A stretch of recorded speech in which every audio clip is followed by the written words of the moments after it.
It's me, Ass Cake. Well, that's a good time to start the recording. Hello, everyone, and welcome to a Bar Brawl. This Bar Brawl is with Vandi. Hello. Vandi. Oh my god, it's me. Is it impressive that I have remembered that it's lowercase OMG? I'm actually really happy that you have taken that into consideration because a lot of people don't do that. Like, I deliberately make sure that my name is always spelled with a lowercase OMG. Yeah. So it's like not super excited, but it's like Oh, like a OMG. quiet. It's like, oh my god, it's Vandi. Not like screaming at the top of your lungs, like ah! Like I'm not that popular, you Yeah. Well, and also if it was about you, it would be OMG it or OMG it's Vandi. True. So you're just oh my god Vandi. So you're the person Vandi who always says oh my god. True. I do say oh my god a lot. You do. Like probably a lot actually. Like, probably a lot more than. It's a very common response to things I say. Yeah, usually exasperated. Yeah, very exasperated. And not at all energetic, more kind of like low energy, like this motherfucker right here. Oh my god. It's all Gucci. Yeah. So this is the second Bar Brawl I've been on. It is. Which is kind of cool. But Thank you for welcoming me back. Well, I mean, the first time you were just kind of, you know, filling in for my lack of people. Wow. So I'm just your backup bitch? Oh my god. There's another way to say oh my god. You're like sad. Sad and disappointed. Title of my sex tape. So I don't know who's sad and disappointed, but see, you said, "Oh my god!" Automatic reaction. There you go. I did say I said something different first, but Yeah. it's no. So anyway, Sunkist has ended. Sunkist has ended. God damn. I know. It's weird. It really is. We've been doing this for so long, like this show, and it's such a good show. We had such good times with people, like it was really something. I can't go on forever, and I think I was already kind of stretching the availability of some of you guys. I'm very, very thankful to you and Josh and Hydra and Tash and Tess as well, obviously, but you, like, even when you guys got busy, you still managed to you know, layer in time to make the show and everything. So I know Josh especially, like, started a new job and was like I can't really do Mondays now all the time, but still did Mondays all the time until we managed to get to a proper ending for Cassius. Yeah, absolutely. Josh put in. It sucks when your schedule is just like that hectic. And yeah, starting a new job like that's nuts. I'm surprised and amazed and happy that he was able to stick with us for so long, because I know like how difficult it is to just continue balancing your schedule like that. Yeah. So big ups to you, Josh. Like, especially you're a real one, and honestly, it was a freaking pleasure to play with everybody. Yeah. Everybody that came on, because like, you know, we all come from different backgrounds. Like Hydra and I come from a green Josh. screen. Okay, well, yeah, no, you don't. You come from your like room, first of all. I mean, it's not where I was originally born, but it's true. Oh, you were born. Oh, okay. Wait, what? It was just a quick God damn it. silliness. I don't know. I got hung up on it. But no, I mean, everyone comes from different backgrounds, and I came from the green screen. I was born in it. Goodness. Molded by it. That was a good movie. Forgot about that movie.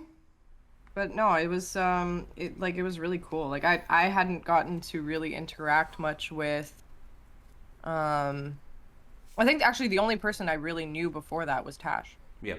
And even then I didn't know Tash me. that well. We had just okay, yeah, and you, but like from the players, I mean. Yeah. You know. Because Tash and I had interacted a little bit before, but it's simply because we're both like artists and stuff on Twitch, and we happen to apparently have met in person at a previous con, which I have the physical proof of, which we showed previously on. But no recollection of, which is. I actually have the recollection of it. I just didn't remember. Like I didn't put two and two together that it was her. And when she mentioned it, it kind of filled in the blank of my memory. Because she was, I remember vividly that she was hanging around, like was in front of the con center, handing these out. And I remember her being with somebody else. I still don't remember. I'm sure she could fill that in.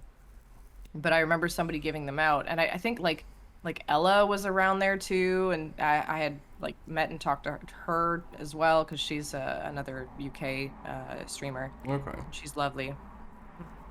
And then yeah, when Tosh mentioned, yeah, I was giving these out, and I was like, I fucking have one of these, like the portal cubes, but mine doesn't open. Apparently the other ones were supposed to open, so I got the special one. Or the faulty one, either or. You know what? Faulty things can be special, okay? No, that's true. Not. It could never open. I never even knew it could open until Tash literally told us, yeah, it's supposed to open. I was like, what do you mean? But yeah, no, she's a real one. I'm glad that we got to become like better friends with everybody over the course of the show too, because it's been over a year. Yeah. And yeah, it's nice. Yeah. So yeah. I guess first up, my question for you, for a question for me, would be, do you have any like wonders or thoughts or, you know, leftover queries about Sunkissed that, you know, maybe something you thought about that wasn't answered, or something that just didn't get expanded upon enough for you to be satisfied with, or, you know, anything along those lines?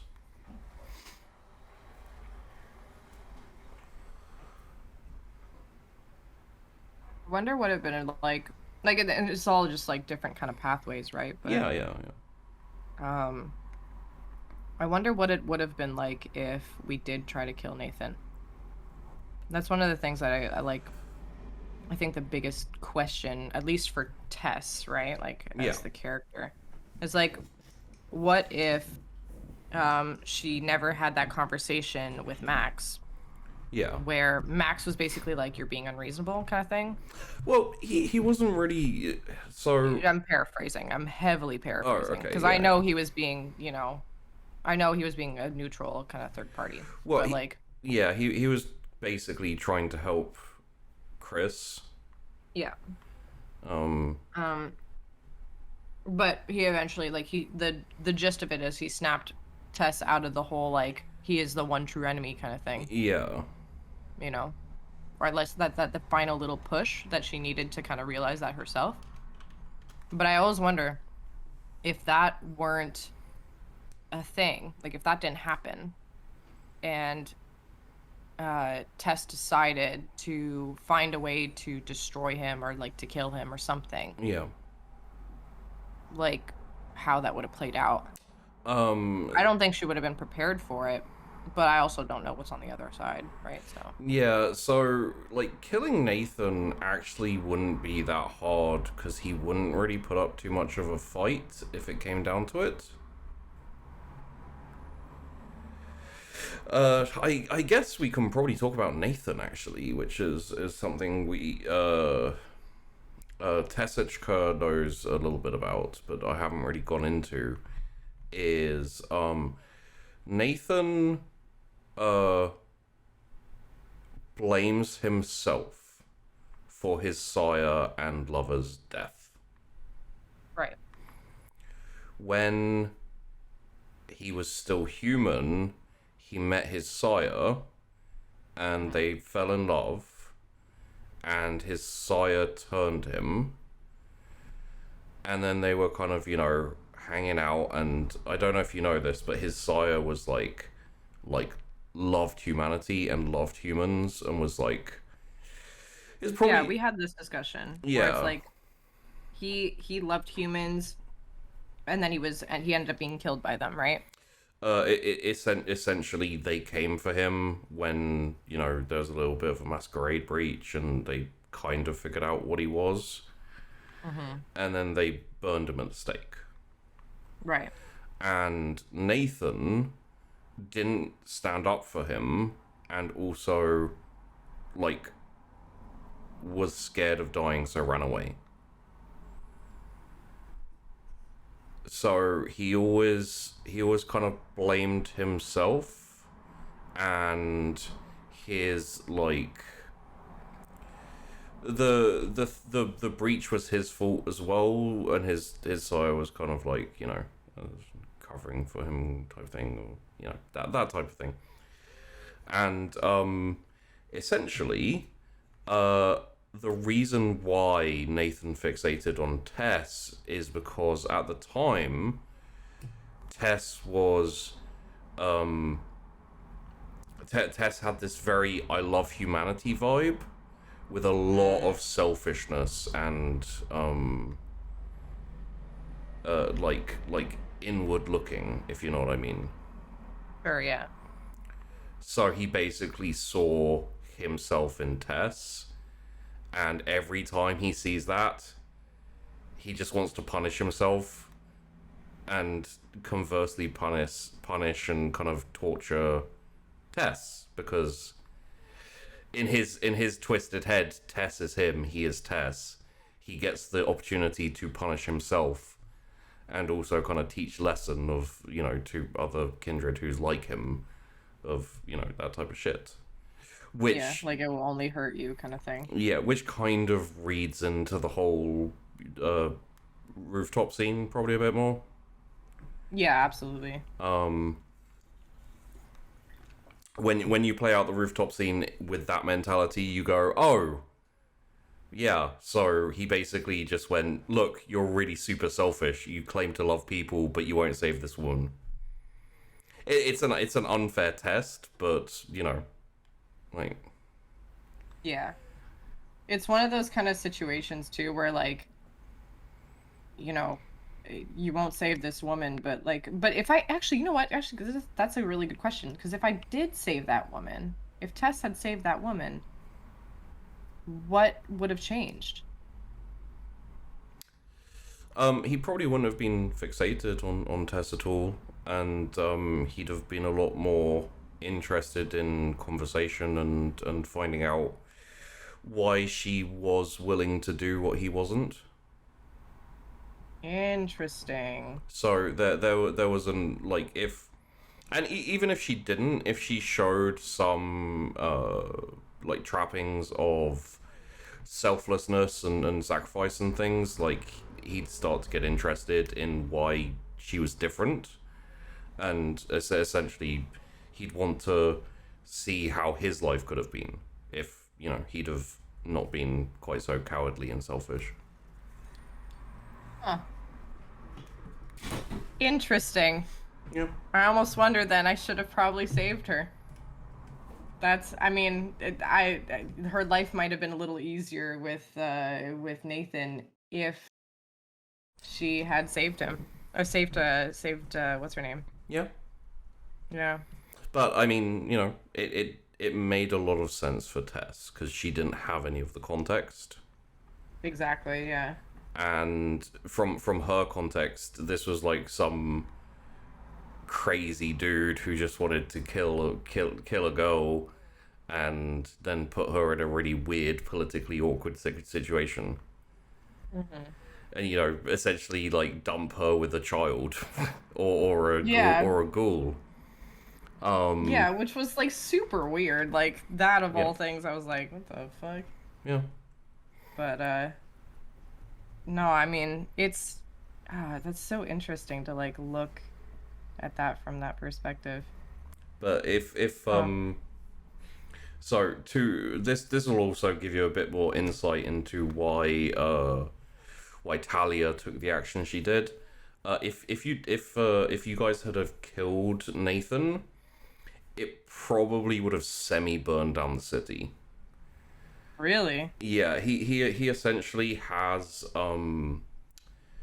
he has one or two individual agents just working for him in each of the territories, like kind of I'd say deep, semi deep cover. All within So who all was within ours?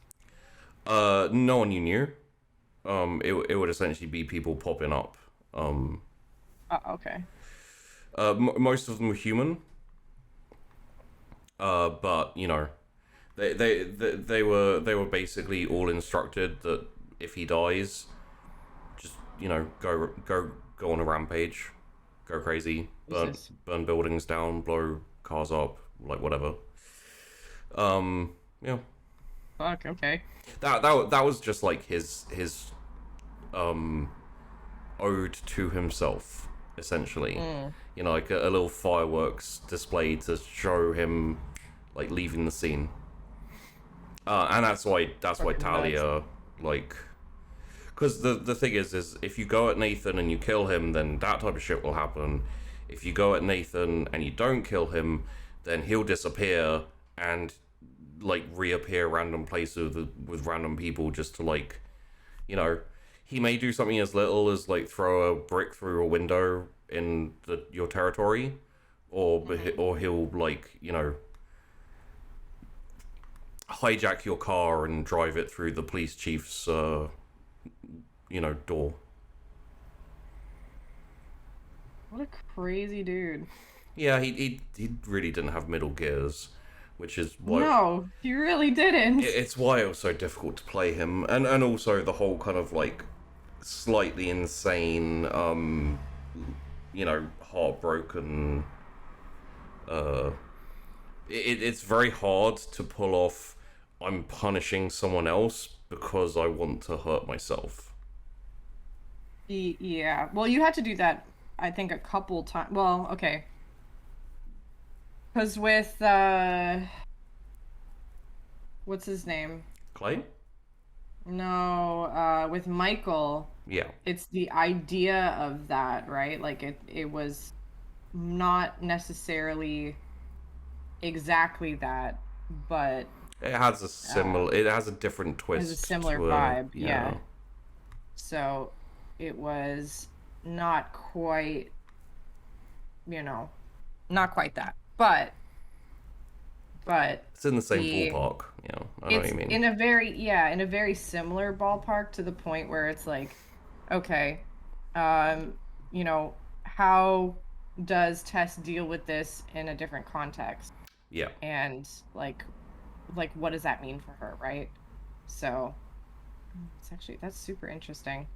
Both Michael and both Michael and Nathan were essentially like a mixture of possible paths and also temptation for Tess, and Mm. also like a push towards like the same temptation.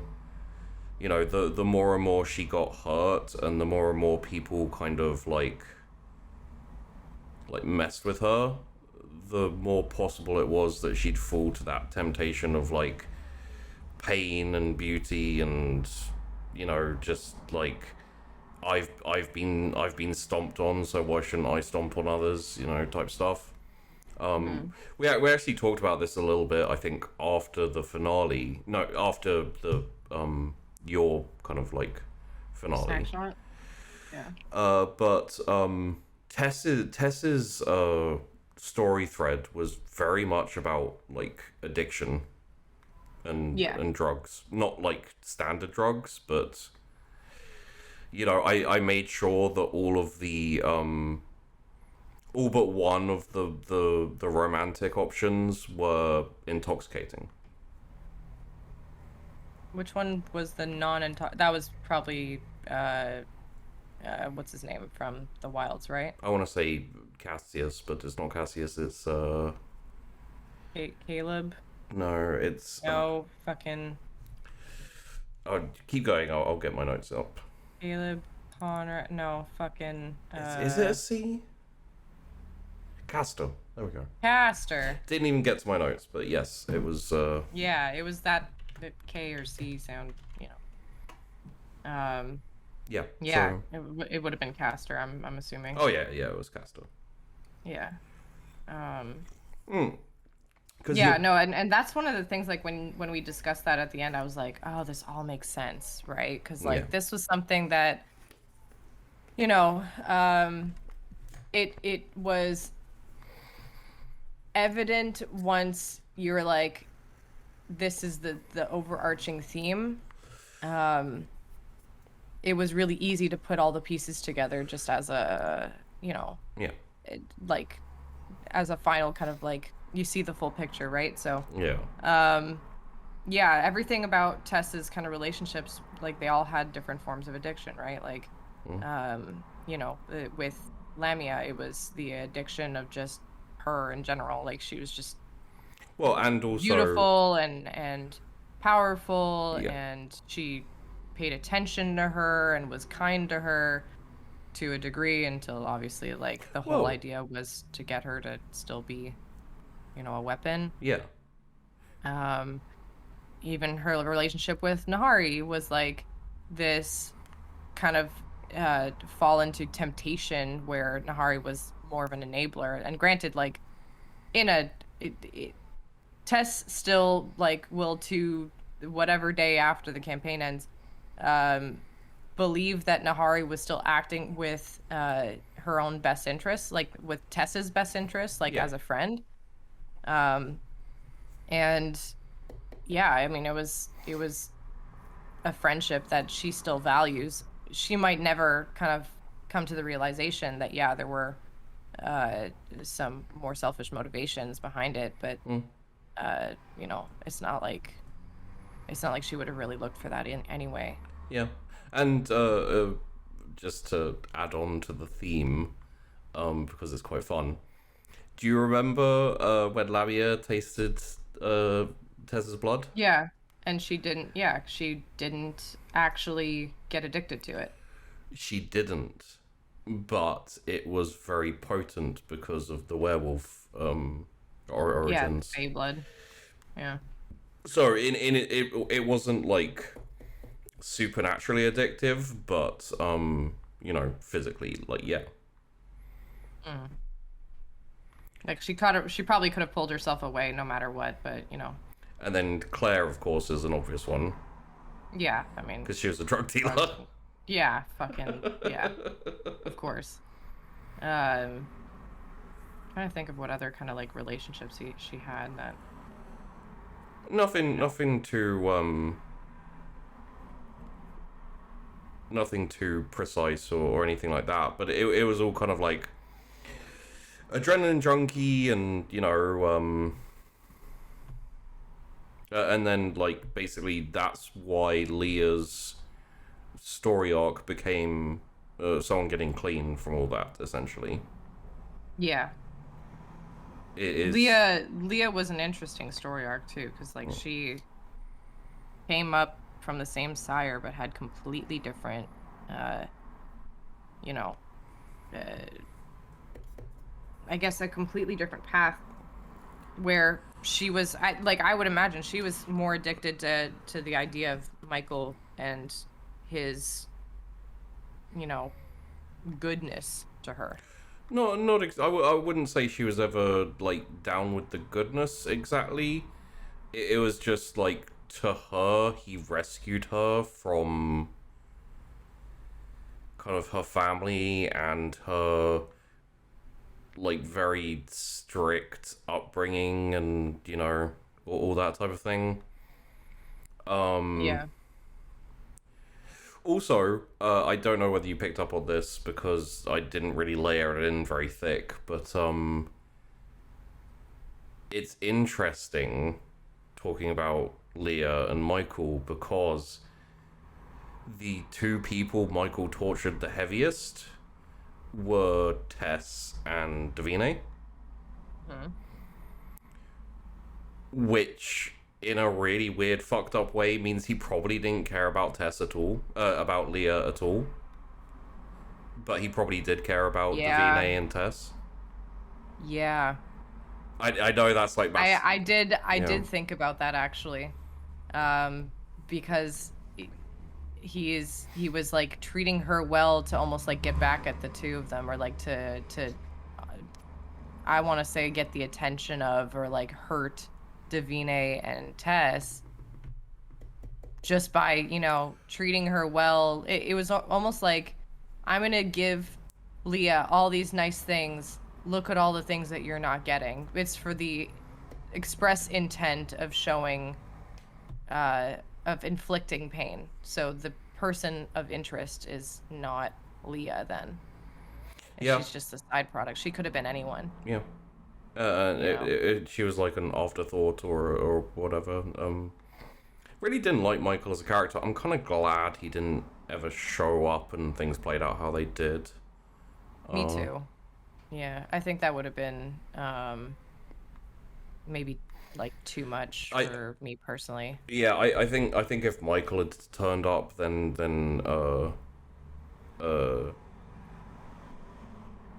was it Yosuke? I can't remember Tessa's dad's first Yoshinobu. name. Yeah, something Yoshinobu. Well, anyway, I think Dad would have shown up a lot sooner, if it had played out that way. Just because I'm not gonna leave you out on a very thin tightrope of Michael turning up without a lifeline of some type to, you know. Yeah. Yeah, because that would have been, especially at that time too, like when we were talking about, you know, if Michael, from a timeline perspective, if Michael could show up, because I know we were talking about that a little bit, like out of the show, and I remember thinking, you know, because especially at the time, that's when a lot of like Tessa's landmines were going off again. Yeah. And I remember thinking, fuck, that this would be emotionally and just, it'd definitely be emotionally a lot for her, and also like for me as the player, because of all the trauma that and the implied trauma that Michael had, you know, provided as a character. So I mean, I already almost lost you once at the beginning of, well, close to the beginning of the show, when you wrecked your car.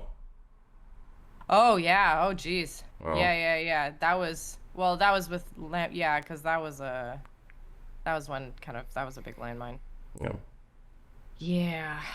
I mean, she didn't kill herself. Like she wasn't intending on like. No, if she'd have gone down that forest path though, she would have essentially lost herself. It would have taken you out of the show for a little bit, and would have depended on how all the other players reacted to it and how well they managed to like bring Tess back, as to whether she'd just become like a mindless killing machine and disappear off somewhere or get destroyed. Yeah, that would have been I like the chances of me taking that road, I don't know. I like there was a decent chance, because I remember deliberating, you know, on that too. I think the thing that stopped it, because I don't like to I don't like to railroad in a sandbox at all if I can avoid it. So like there was Winnie on the outside kind of trying to get in, but you had to make that decision to let him in. And that's when he got in, and he basically, you know, talked Tess down. But if you'd have been like, I don't know what that is, fuck it, let's keep going, then... Yeah. Tess has a penchant for curiosity. Yeah. I think just as a person who becomes obsessed with things very easily, And honestly, like really just as a Toreador, because Toreadors get addicted to things, like that's kind of one of their key flaws. And I think that stems from an innate curiosity of things around them. So it made sense for Tess to kind of like reach out or open that veil. Yeah.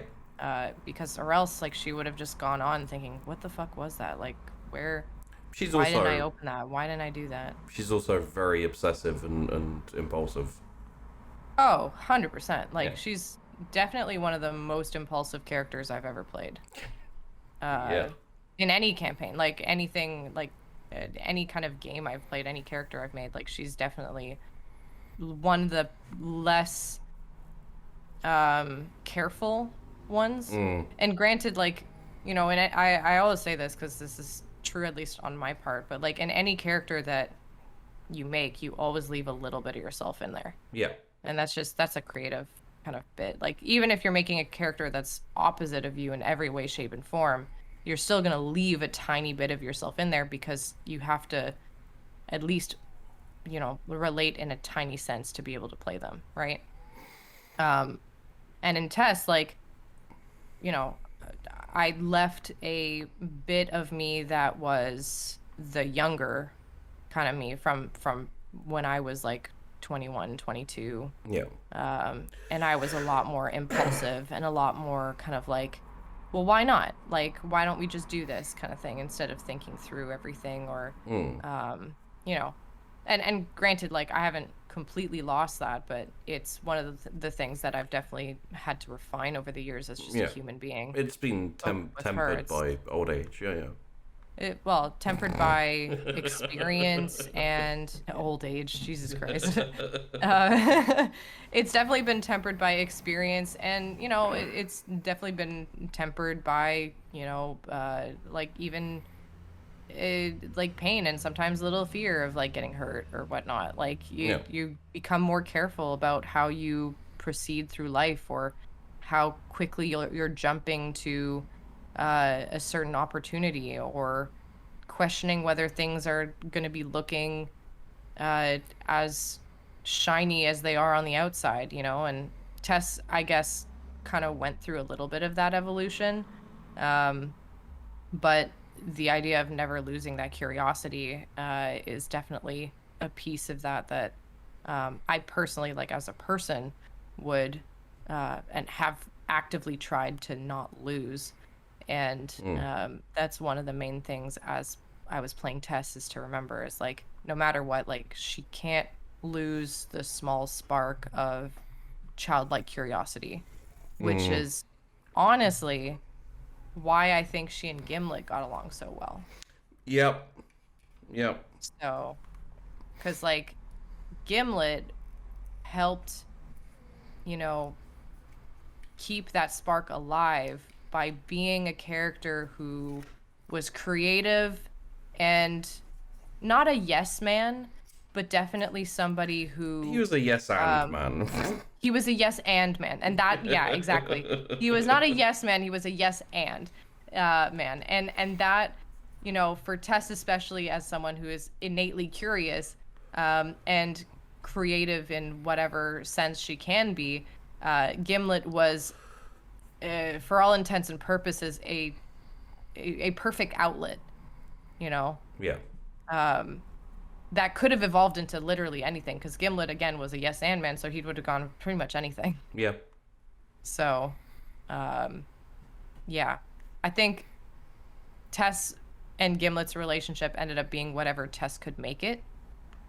And that means that if it went down a bad path, like if she was like, all right, Gimlet, we're going to go like create a fucking, you know, mafia and stuff. And you're going to be the guy who's in charge of disposing of bodies and, you know, whatever. He'd probably be like, yeah, all right, here's some more ideas on how to make you like a powerful underground criminal in the world of, you know, the city of Weirgate. Yeah. And like... Yeah. I think it came across well enough, but just for the record... Gimlet did really like Tess, like, you know. Oh, 100%. There was obviously the aspect of here's a rising star, let me, you know, hook on and fly up with, but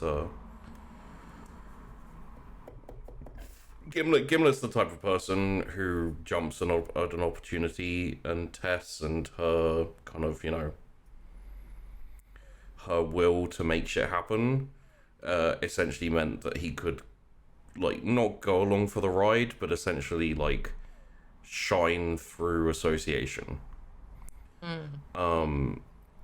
But yeah, like, we had that conversation between him and Tess where she's like, would you betray me? And he's like, if someone offers me the right money, sure, but until then, no. That's actually, yeah. And it's cool because, like, I liked seeing Gimlet's evolution, because he was kind of the person that really seemed like he didn't want to be in the forefront at all, like, ever. Yeah. The way that it kind of worked with Gimlet was that it ended up being like he started off as somebody who was trying to run a business with a deli, and not exactly, like, he was kind of doing the best that he could with the resources he had, but he also didn't seem terribly inspired. No. Well, he's an independent toreador living in a carrion world, Yeah, I mean, well, he's a Nos. Yeah. Okay, I thought you said toreador. Sorry, he's an independent Nosferatu living in a carrion world. Right, yeah. And it was one of those things where when he, finally, when he was approached by Tess, much to Chris's dismay, by the way. Man, Chris. I remember that. Yeah, did not like Gimlet. At all. No. And that was kind of like the first, I think, instance where Tess made a decision and it ended up kind of working well, and it gave her the confidence to make a few more decisions that would end up working well or badly. not. Yeah. But it definitely was one of those, it was the first instance where she made a decision, it looked like it was working and going the right direction, and it gave her the confidence to start becoming more of a leader again, I guess, because, like, she was definitely more of a leader when she was a human and, like, stealing cars and stuff with Leah and all the others, and Rags and whatnot. But it was with Gimlet himself being, a Nosferatu and seeming uninspired and unhappy and just kind of trying to make his way as best he could. Having a partner, I think, brought out the it gave him confidence, really. And the confidence to be able to do more with the skills that he knows he has. I think the broadened horizons definitely helped him shine, whereby before he had ideas but no kind of punch to his ideas. So he'd have an idea and it would just kind of fizzle out because he didn't have the resources or the ability to kind of, like, make them happen. Oh yeah, absolutely. One interesting thing, which is a bit of a sidebar, but we're kind of talking on Tess. Interestingly enough, I have a moment in my head that happened very recently that, like, highlights Tess's character growth, I think, the best. Sure, yeah, I'd love to hear that. Although her kind of, like, shifting with Max's commentary on Nathan is a pretty good one, but weirdly enough, aside from the obvious dad, and that was a paradigm shift, it wasn't character, it wasn't character growth in the same way. It's essentially like, this has always been true. I now realize, like, how lost I'd become. But the biggest like, character growth for me moment was probably the phone call with Claire as she was leaving. Really?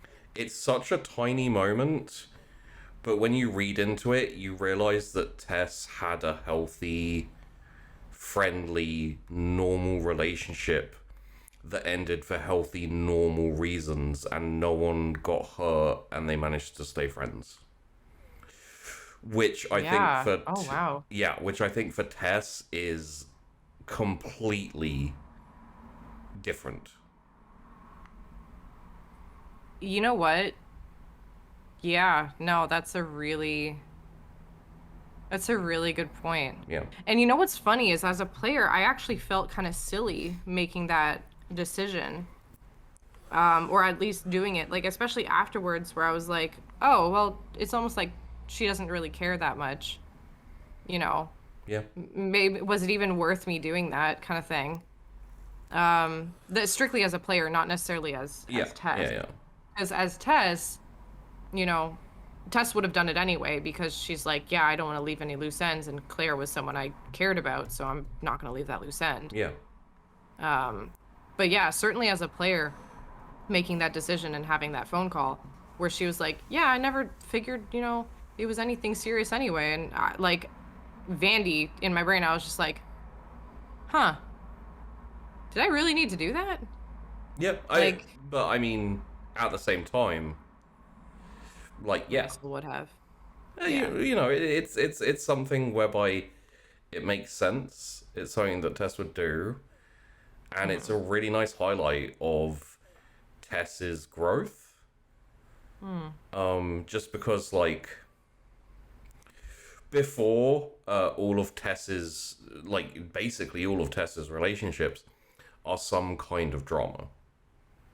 Yeah.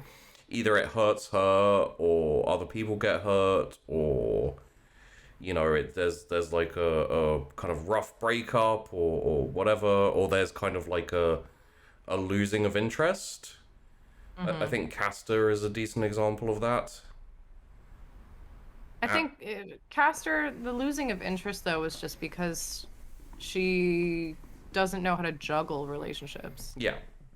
I think that's just a maturity thing, like really.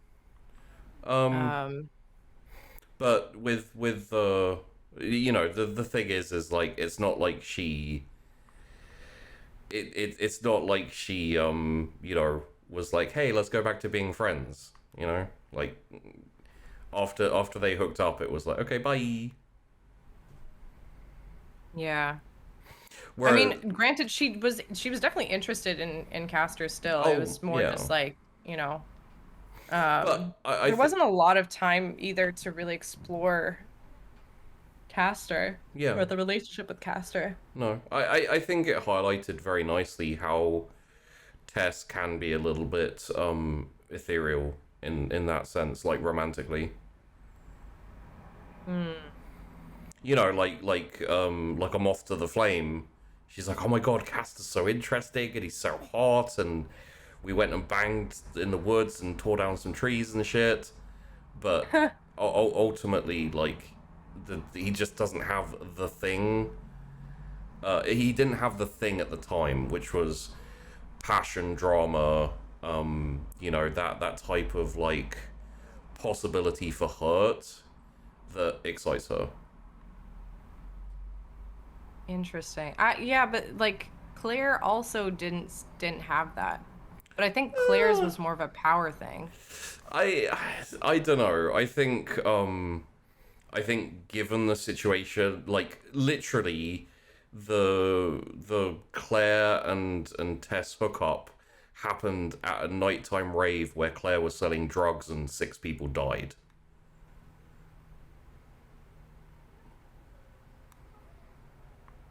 Okay, yeah, that's an interesting point. This is just my take on the things that happened and how it all played out and stuff. Yeah. I'm trying to think too, but like, because in my head, the relationship between her and Claire was more like a testing of how, like, I think to Tess it was like, I can do what Nathan does but better in a way. Yeah. Like there was a bit of that where it was like you have you have Nathan, who's had these relationships with humans that are toxic, really. Yeah. It, at least to her, right? They look toxic.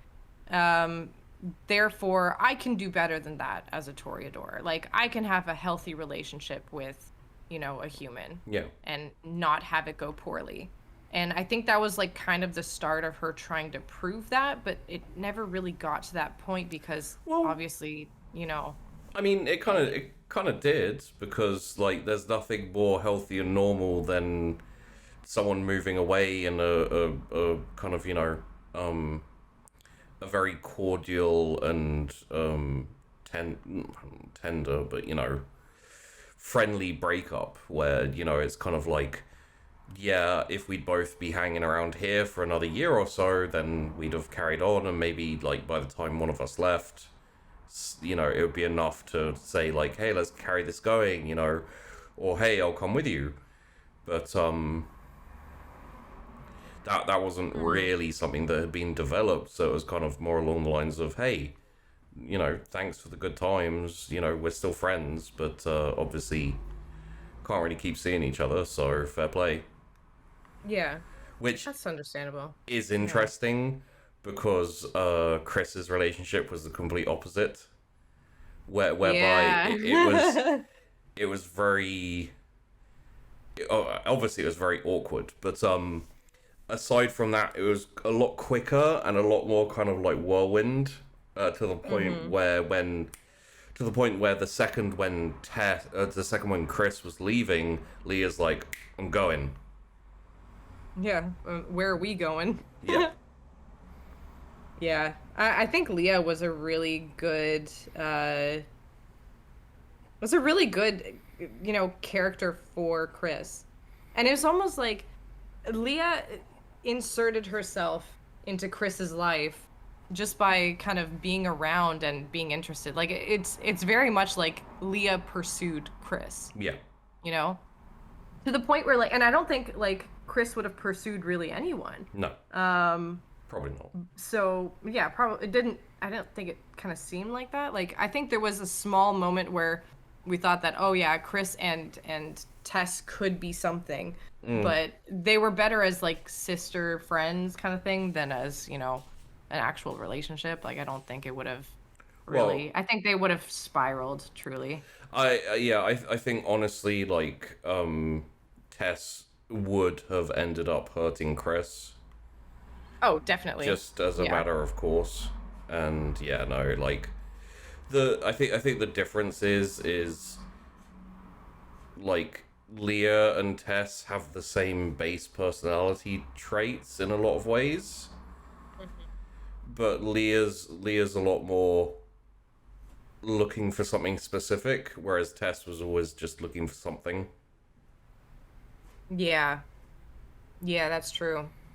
But and well, and Leah also had like she wasn't as negatively affected by her sire either, right? So it's not Yeah, like she was missing anything specific. It was more like she was looking for something additional. yeah, Whereas Tess was definitely missing something, and looking to fill that void in one way or another, whether it be a relationship or other stuff, um, would have inevitably ended up hurting Chris if she were the one to kind of, replace what she had lost, right? So, yeah. or what she was missing, rather. Would you would you like another interesting thing that I don't know how many people picked up on. You may have picked up on it because obviously you're close to it, but it's a little subtle thing I decided to do. Uh, Um, Go ahead, yeah, I e- want to hear it. every important NPC in Tessa's life was a Toreador except for Gimlet, who was a Nosferatu. And you mean NPCs? Yeah,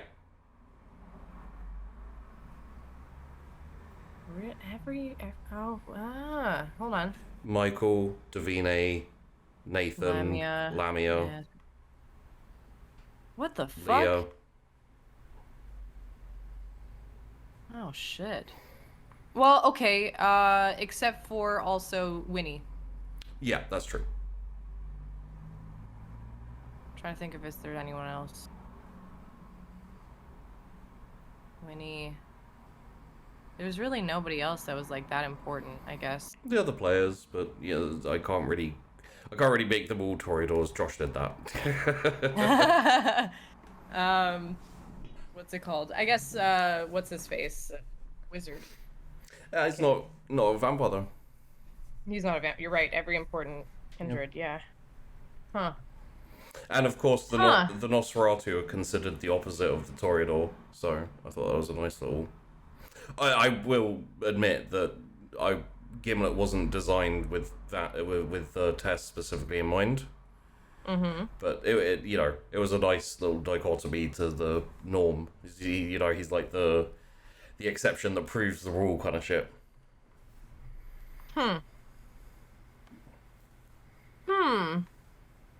How interesting. That's something I definitely didn't really pick up on. Yeah. But it makes a lot of sense. I guess, that's kind of an additional kind of wave for Tess too, right? Is, oh man, like, there's so many freaking Toreadors being around her. Like, she's gonna think that being that kind of unhinged is the norm. I guess Clay would count as well, maybe. I guess maybe at the beginning, kind of. Yeah, he kind of, like, quickly moved off from being... He kind of made himself important, inverted commas. And all the others were a bit more, But, yeah, it's just one of those things where I thought... When you decided to be a Toreador, I'm like, I don't like Toreadors. So let's see how interesting we can make Toreadors.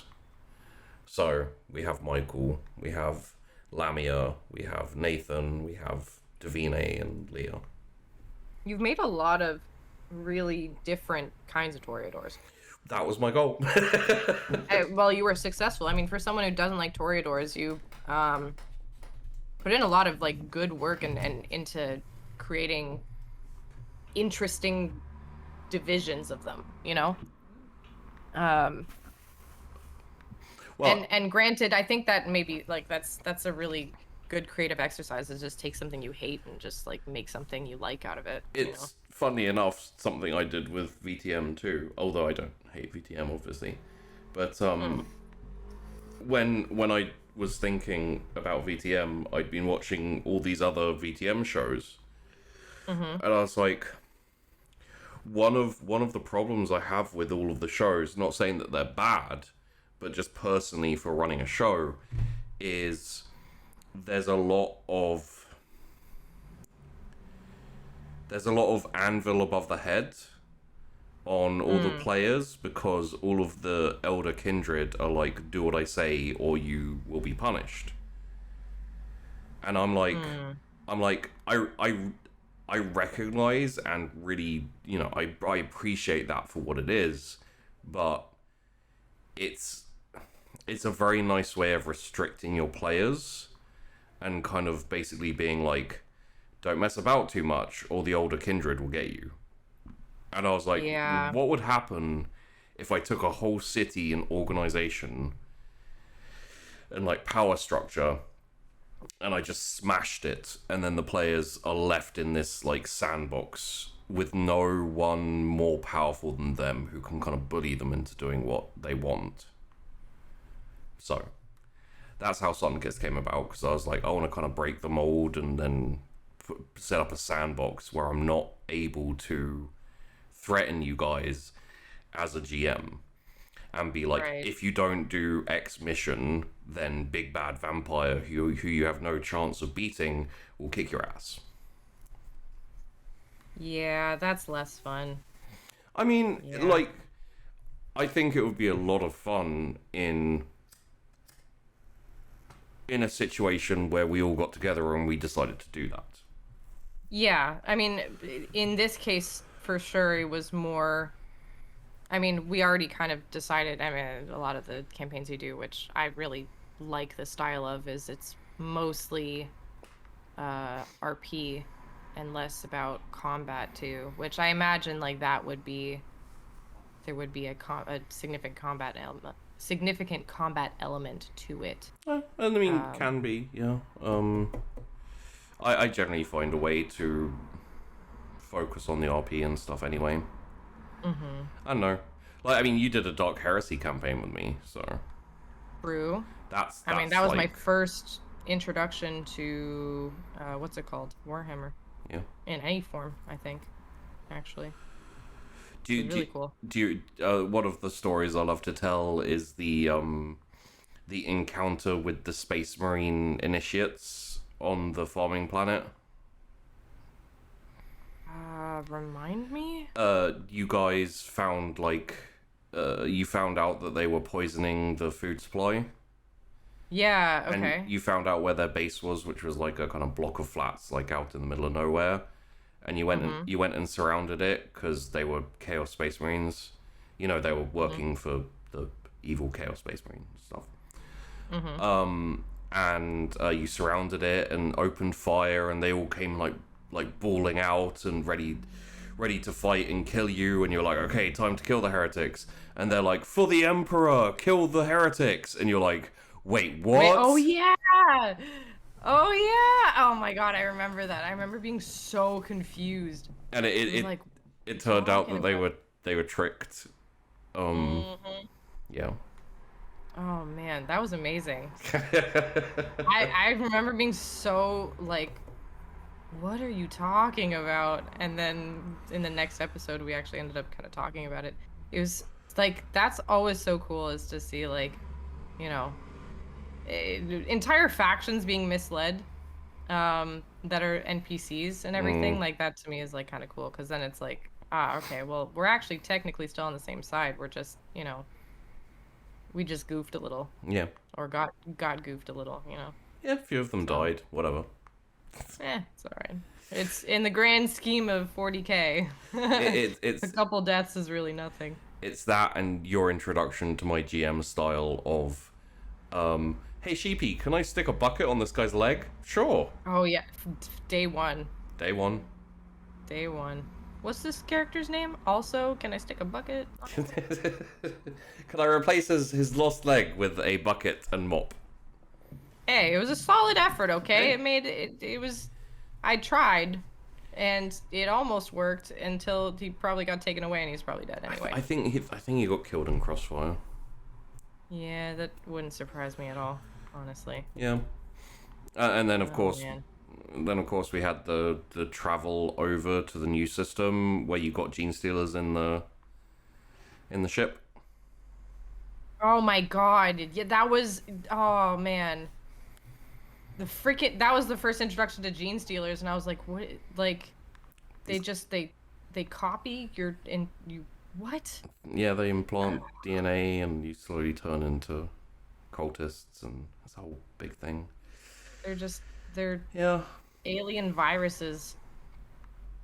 God. And then you had the planet where you guys had a whole load of ups and downs with, where like you landed and they were wearing weird shiny helmets. And then Meta got into an argument with the hologram and almost killed herself trying to kill it. Oh my gosh. I should really go back and watch that, because that was so funny. That, like, I forgot a lot of that. And the twins. The twins, yeah. Oh my goodness. That was so, yeah. They were sisters of battle. The twins. Twin sisters of battle. Who one of them was an insane assassin. And the other one was really nice. Well, the other one just didn't care about anything. Yeah, she was just like, "Hey, what's up? How's it going?" Whatever. And then I think one of my favorite moments in that show, aside from the ones we just talked about, is probably the one where Meta's character and the crazy sister of battle character, they've hooked up, they've made out, all that kind of stuff. And then they're just they're skipping down the road talking about how if they're ordered to, they totally murder each other. Oh yeah. Just kind of like arm in arm, and then, hey, do you want to go back to mine? Yeah, fuck yeah, let's go. Smack the ass. Yup. Oh my goodness. Well, that was a fun like intro to Warhammer for sure. Oh yeah. Now, of course, you're a vet. You've I mean, served 2 seasons under Only War and myself. I mean, so I guess that's still only like technically 3 campaigns I've done. I guess I've done a couple one-shots and whatnot too on other channels, but that's neither here nor there. I did play a Sister of Battle once. Yeah, one shot. That was Wrath and Glory though. That doesn't really count. What do you mean it doesn't count? I don't know what counts and what doesn't. Oh my god. Stop. Yeah. Jesus. You're the worst. Because Wrath and Glory, I don't know. Honestly, I don't know much about like the differences between each type of campaign. Like I just don't. I haven't played enough. Well, when you do a show, you don't really get as involved with the system as you would if in a like private campaign, you know. You learn what you need to know about the system to play and to play your character, but for the most part, you don't do like a deep dive on the system and you know all the ins and outs and everything. It's not viable, especially if you're doing multiple shows and all that type of thing. So, but to give you an idea of what Wrath and Glory is like, is think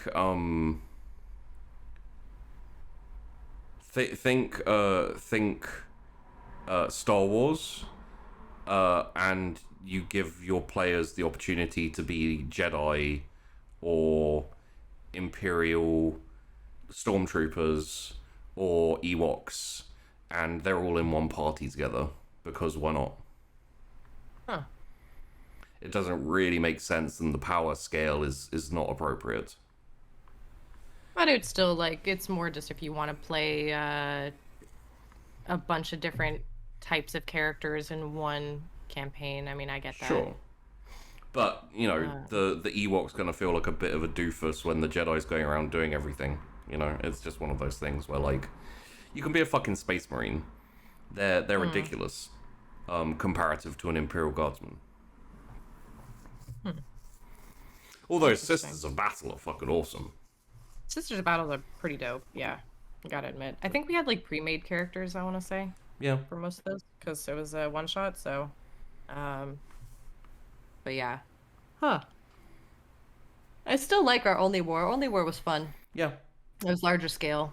It was an intro. I mean, I had a lot of fun with making the character I made and the 2 seasons, definitely. Yeah, the regiment. I mean, it allowed for an expansion of, you know, not just the comical side, but also like I actually like my character actually is, you know, badass, and so is the rest of the regiment.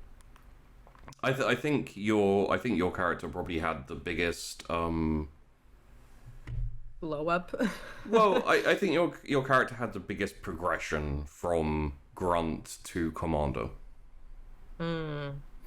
Yeah, definitely started as a definitely the one who started grunt. The most a sergeant. Yeah.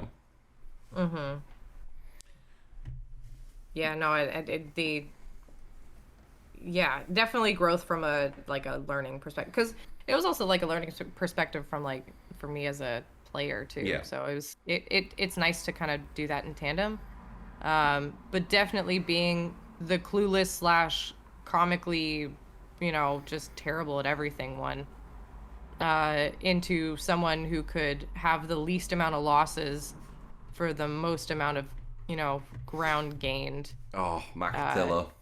With Makatilla, yeah, that's very much a sheepy GM'd created specifically for Vandi character. They happen. Yeah. Like when you GM for someone who you kind of like creatively click with quite easily, it helps that we both really get into the collaborative build of things. You know, like the character and the regiment and you know, it was the same with Tess. Like, you'd be doing the core of Tess, and I'd be throwing out random ideas like, "Oh, what about this? Oh, what about this?" And me being there for the character creation means that I have a lot better insight into Tess than if you'd have just made the character and sent me over a backstory. Yeah. Oh, absolutely. Which I really appreciate as a GM, because it means I can much better fine-tune the story hooks and through lines for the character. Mm-hmm. Yeah, I mean, I much prefer having a more collaborative, I guess, just creation of the character. It makes more sense to me.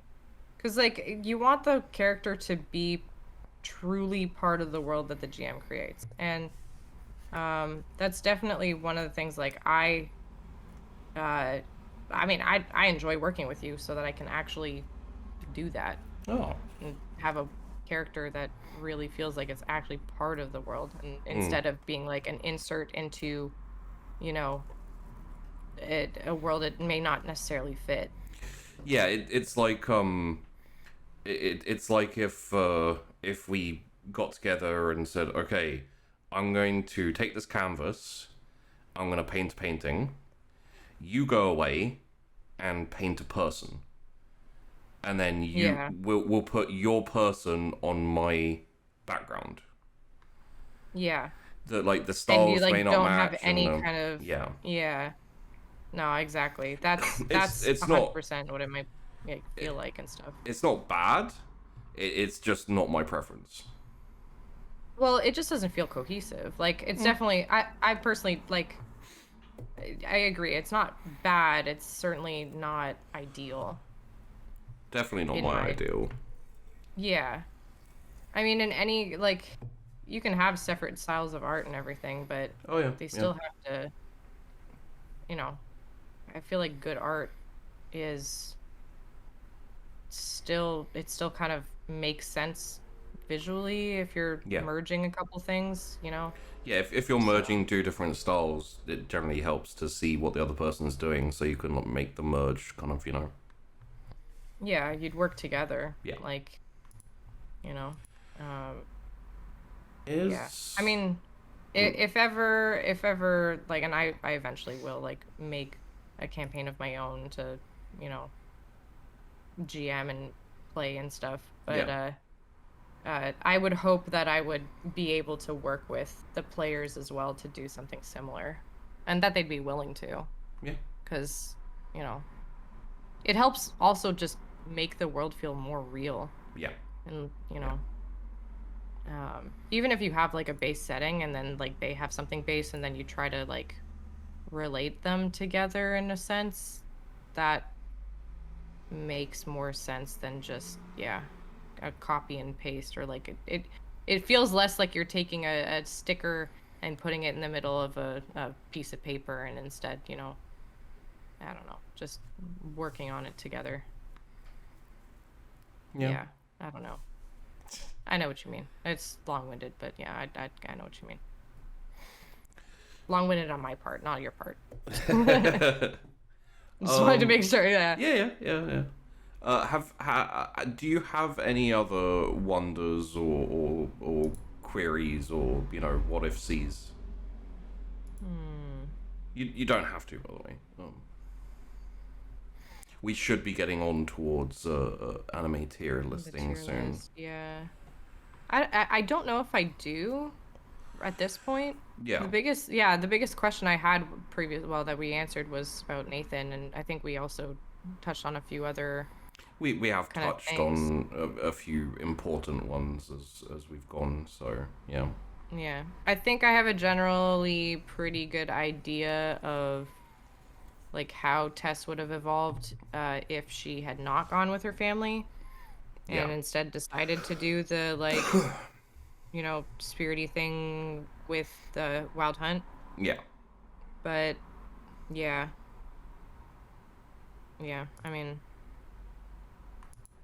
I don't know if I really... like, the biggest question, I would... If people who had watched had questions, like, that would be something I'd want to help answer, but... Yeah.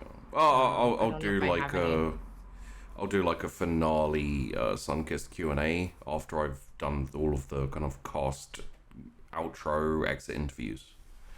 Yeah. All right. Well, in that case, then, like, if / when that happens, just let me know, and I'll kind of be there if ever there's questions for specific characters. Yeah, and you can always, if you think of anything, you could always submit your own to me and just DM them at me, and I can, you know, work them into the Q&A finale thing that won't be for a while because I've got Tash and Tess to do exit interviews with as well. Yeah. So, what do you say we anime as fuck? Anime as fuck! Okay. Let me do this. You want me to share my screen? Do the time walk again? Yeah, yeah. That should be it. Okay. There we go. And then where do we full screen it? Here, probably. Ah, there we go. There. Full screen. And then can hide you. Oh, I'm hiding you. Ah! And oh no. Make sure you don't have any dodgy links up or anything like that. Oh, it's just this. I hid my bookmark bar because there's just like so many different things on there. Yeah. So let me pull that up. Padow. Look at that. Mm-hmm. How wonderful. Wow. It actually even cuts off like your tab at the top and everything, so it just captures the... Oh, does it really? Yeah. Oh, excellent. It's not my first rodeo. Excellent. So, we had a little chat before about how I'm going to tier this. I said I could do it by my opinion on quality or my basically like how much I enjoyed take. There's so many.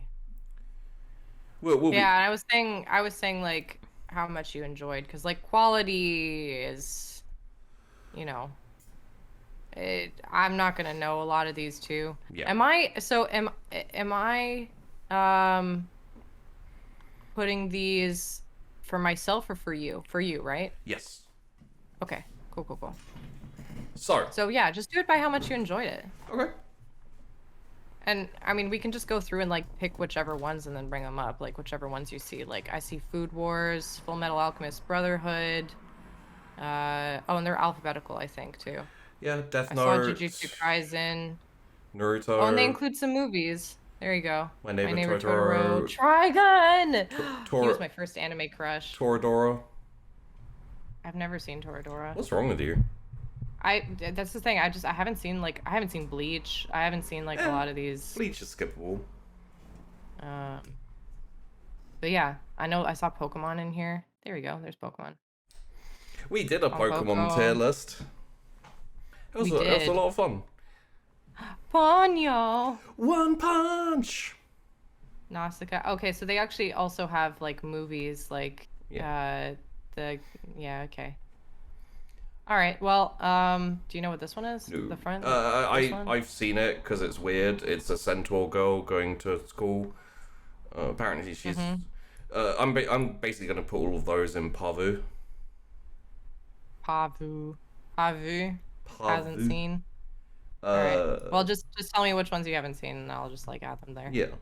This next one doesn't ring a bell. Okay. Same with this one. So some of these I like kind of recognize, but I know I haven't seen. Well, it says not seen or in progress of watching. Yeah. So up to the one with the basketballs is haven't seen. Okay.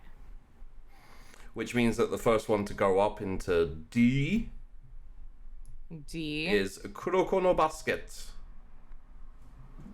Oh, D trash? Like D or divin? D trash. As in, essentially, it will. Oh, right, and then we move them up. Yeah. Okay, then there's Akame ga Kill. Yep, there we go. It actually belongs in Trash D, so it will be below Kuroko no Basket. Kuroko no Basket is the epitome of shonen anime sport game, sport anime. Fair enough. Fair enough. All of the characters have special moves that they name. I love that. You've got like Barrier Breaker. You've got the main character is someone with no presence, so he uses misdirection to basically disappear on the court and to pass. So people like his passes go around the defense and stuff because no one notices him. And that type of thing. It's very, very shonen. Wow, it's yeah, I think I don't know what that one is. Oh, I think that's Digimon. Is that Digimon? I haven't seen Digimon. You haven't seen Digimon? Really? I haven't, no. I haven't seen the next one, or Angels of Death, or the next two. I have seen Owl No Exorcist. Which is this one here? Yes. Okay. It is better than Akame ga Kill. It is not better than Kuroko no Basket. Right. The anime is kind of like It's a little bit wobbly. It's an interesting premise and interesting characters, but yeah, something about the anime it's a bit broken and doesn't really. You know, Full Metal Alchemist Brotherhood, Full Metal Alchemist, the original anime. I haven't watched it, but I know it. You know, it's a bit like that. It doesn't feel like it follows the manga, and it feels like they kind of made random. By the way, Akame ga Kill is legitimately trash. Like, it is a terrible anime. I thought you told me to watch it. I still haven't watched it. I don't think I told you to watch that one. Oh, well, it's because I watched Kill la Kill, and you're like, oh, have you seen this one? Oh, yeah, I don't remember what your opinion was on it, but I guess it's not good. No, it's not good. Okay. Next one up that I have seen. I haven't seen Hajime no Ippo, which I know I should, but it's on my to watch list. No, so the boxing one. Oh. Yeah, but I've seen the one after the boxing one. Have you seen this one? This like? No, I haven't seen the next three. Oh, okay. So this one, this one, and and this one you haven't seen? Yeah. Okay. What's this one? Assassination Classroom. Okay. So Assassination Classroom, it sounds and looks ridiculous. It is above all the others so far. All right. It is really good. Nice. Okay. I think part of it might be amazing just because you're not expecting it. But also, it's just really, really good. So I'm nice to have those kind of surprise ones. Oh, always. I'm looking. I haven't seen the next one. Okay. The one after that, I'm like, is that? Maybe that's Angel Beats. I haven't seen it if it is, but I was thinking. I'll put it down here because like, if you haven't seen it, then I was thinking it could be To Love Ru, which I don't think it is. But that's so going on a couple more is Baki, which I haven't seen but is on my list to see. Okay. We're going to be going for a little while. So the next 1, 2, 3, 4, 5, 6 are going to go into the haven'ts. Okay. 1, 2, 3, 4, 5, 6. Okay. Then we have Beelzebub, which I have seen. And how does that rate? So it's quite interesting. It kind of it's one of those kind of shonen-y type things that you're like, I enjoy this, but it does nothing for me, if you know what I mean. So I would say it's above Akame ga Kill. It's above Aono Exorcist. I think it's almost about equal to Kuroko no Basket, but Kuroko no Basket has that kind of like successful sports anime adrenaline thing. It's kind of satisfying when they do well. So Okay. I'm gonna have it just below Kuroko no Basket. Perfect. Next up, Berserk. Are these both Berserk? I don't They think look so. similar. Okay, where does Berserk go? Berserk. Oh lord. Trying to get it so I can see the images properly so I can know. So Berserk is better than. It's difficult because the anime it was good, but the manga's better. But we're just talking strictly the animes, yeah, right? yeah. I'm just trying to decide if it's definitely better than Assassination Classroom or if they're kind of. Yeah, no, it's hard to. It's hard to as good as Assassination Classroom is, it's more entertainment through the majority and then amazing in moments. Berserk is amazing in a lot of moments. So Berserk is at the top currently. Nice. Yeah, Berserk's Wait, at the top? Yeah, above Assassination Classroom. Oh shit, okay. Berserk's really good. Well, goddamn. All right. Yeah. So next up, I don't recognize that next one. Okay. Black Butler. I have seen Black Butler. Yeah. I did not like it. Worse than Akame ga Kill, or It is better than Akame ga Kill. Okay. It'll probably be a while before there's something worse than Akame ga Kill. Like we have one of our rulers for bad right there. Excellent. Okay. Black Butler is just I didn't understand it, and I was vaguely annoyed the entire way through watching it. It wasn't terrible. I just didn't really get the point, I guess. The one after that, I'm not sure. All right, we'll move it here. What about this one? Bleach. What? That is Bleach. Okay. Bleach is above Akame ga Kill. I'm not so harsh as to put it below that. Is it above Black Butler? Or it no? is above Black Butler. Okay. Is it above anything else? So the problem with Bleach that I have is it's really engaging and really good for like the first 60 episodes or so, with some like annoying fillery starter stuff. After that, it slowly goes downhill and keeps going downhill, but with like nice rises where you get like a really cool fight scene or a new character being a badass. The problem is it's a lot longer and there's a lot more bad in it. So it's a question of whether those highs are better than the just general kind of slight mulch that is Owl No Exorcist.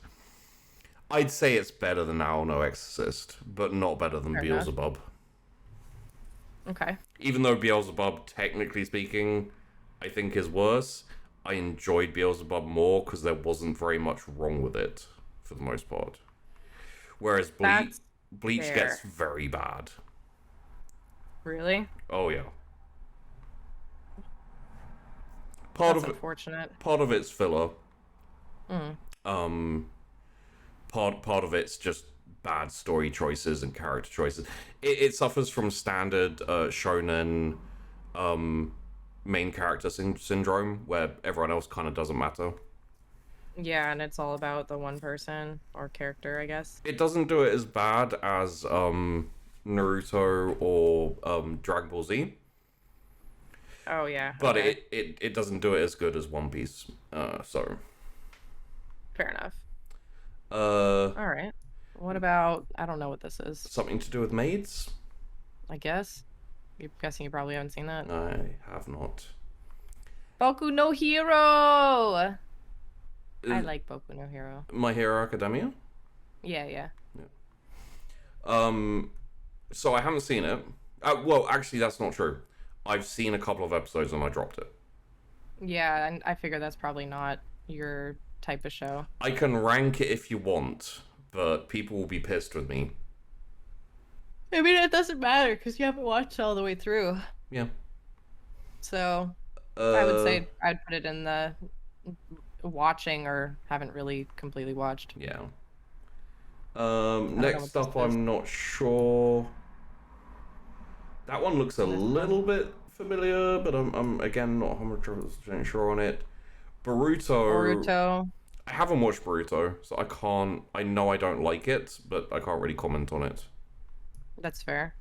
I don't know what this one is. 7VA7? Nope. I have seen Batum. And how did you like it? It was better than Akame ga Kill and Black Butler. It was better than Owl No Exorcist.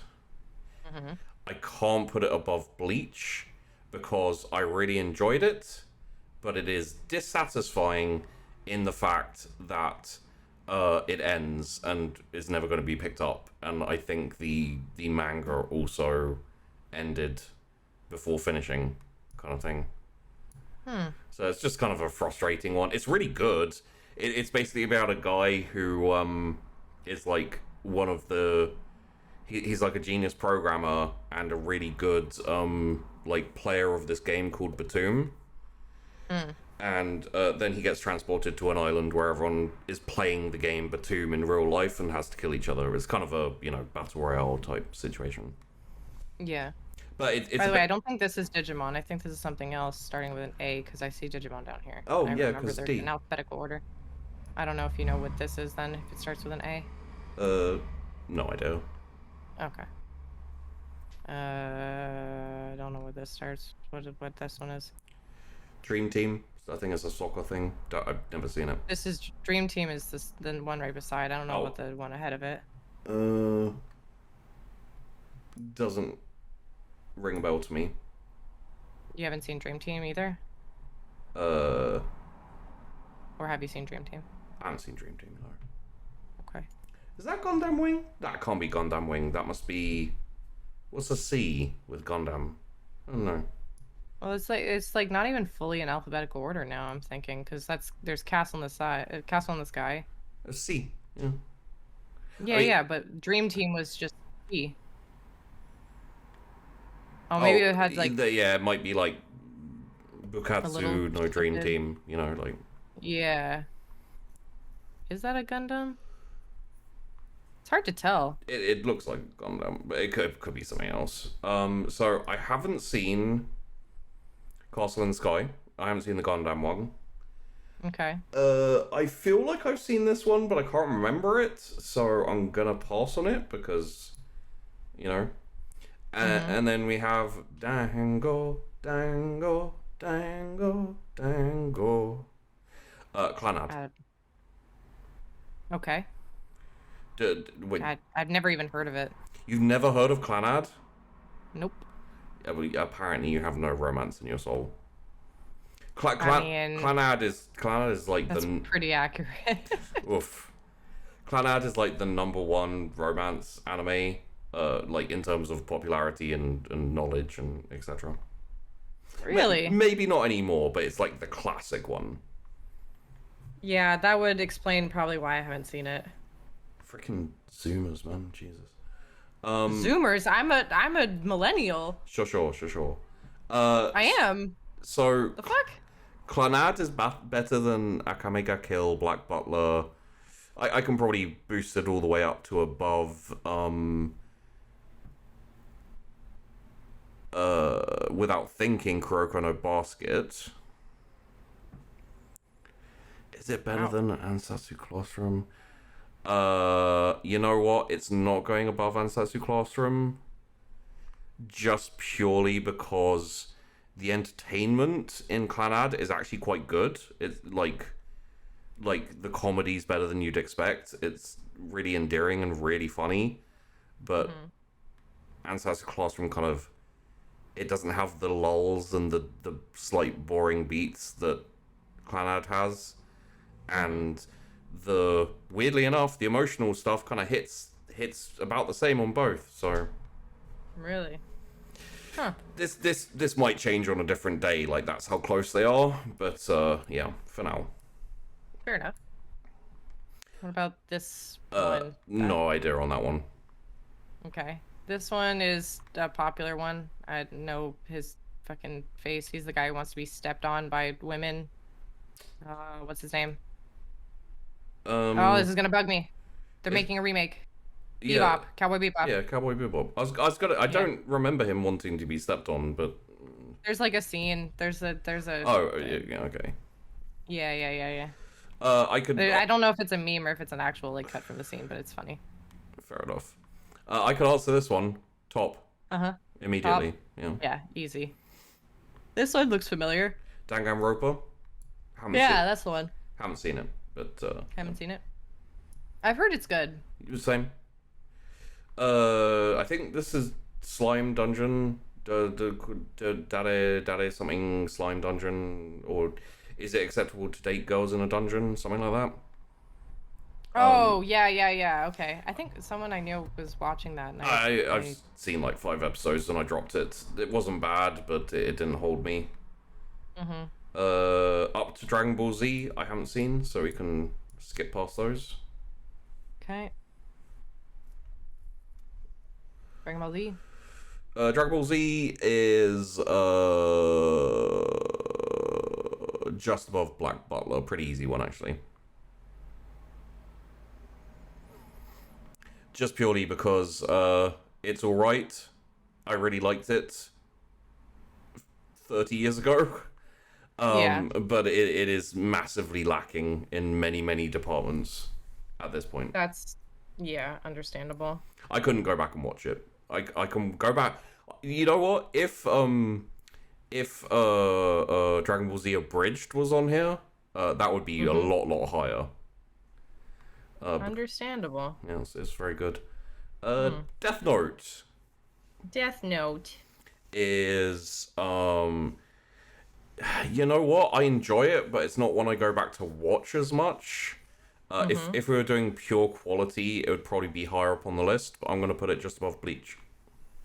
Oh, okay. Very nice. We'll put it above Bleach. Where does Bleach? Bleach is to the left of Batum. Here. Yeah, there you go. I'm going to move a couple of these up because I'm sure there's going to be some differences. I'm going to be very upset when I see one and I'm like, what is this? And I'm supposed to know it. What's this? I feel, this is the one. I feel like I should know this, but I'm not 100% sure. So I'm going to have to say I haven't seen it. Okay. Although I'm worried that I have. No, next one I haven't seen. Let's see. We're going to be skipping a few. That's okay. Digimon is here, so. Oh, there's Digimon. Haven't seen it. You haven't seen Digimon? No. Wait, have you seen these guys? One of these three? No. These two ahead? No, like skip past those. I think that's Dr. Stone, or it looks like Dr. Stone. I've got it on my to watch list, but I haven't seen it. Okay.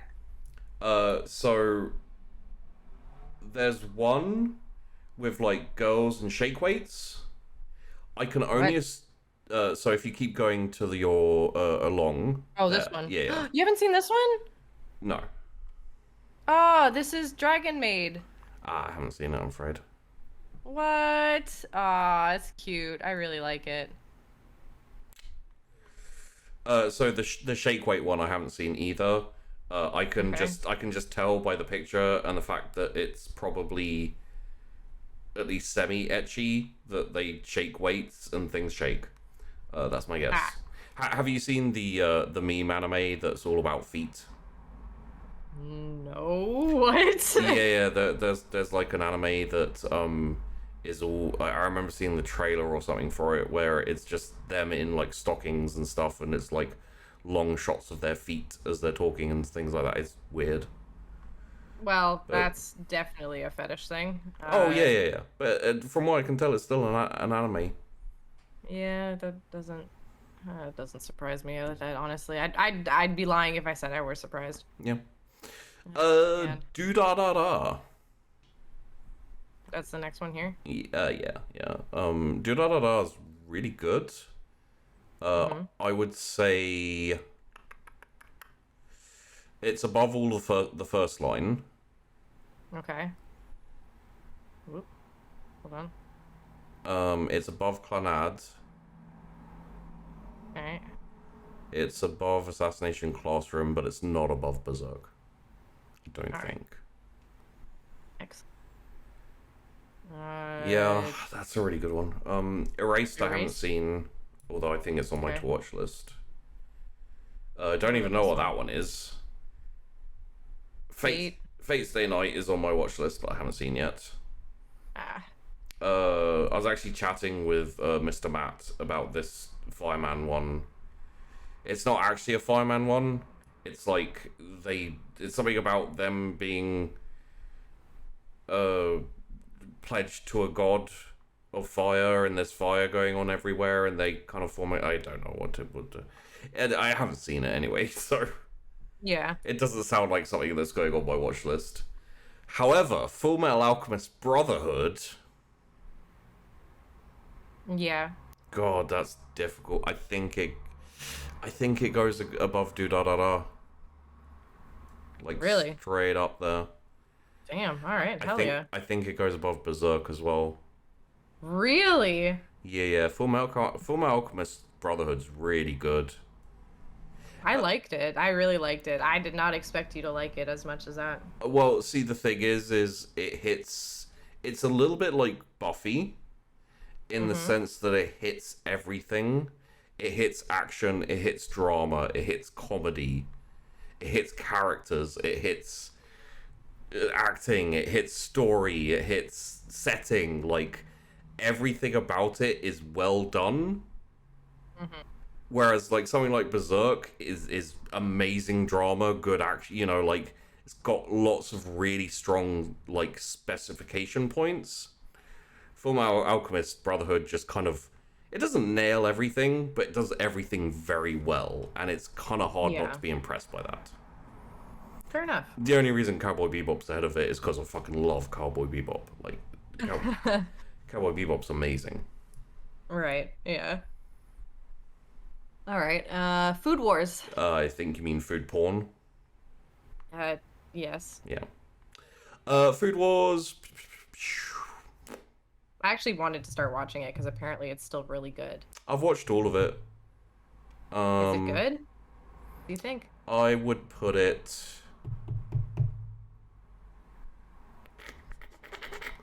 below Dragon Ball Z.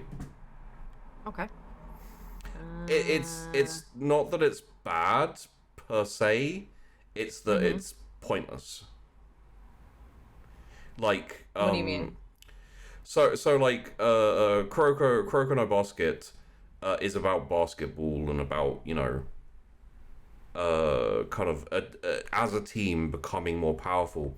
The problem with Food Wars is the main character starts at an advantage compared to basically everyone else, and they have to kind of bullshit excuse ways for other people to be more powerful than him.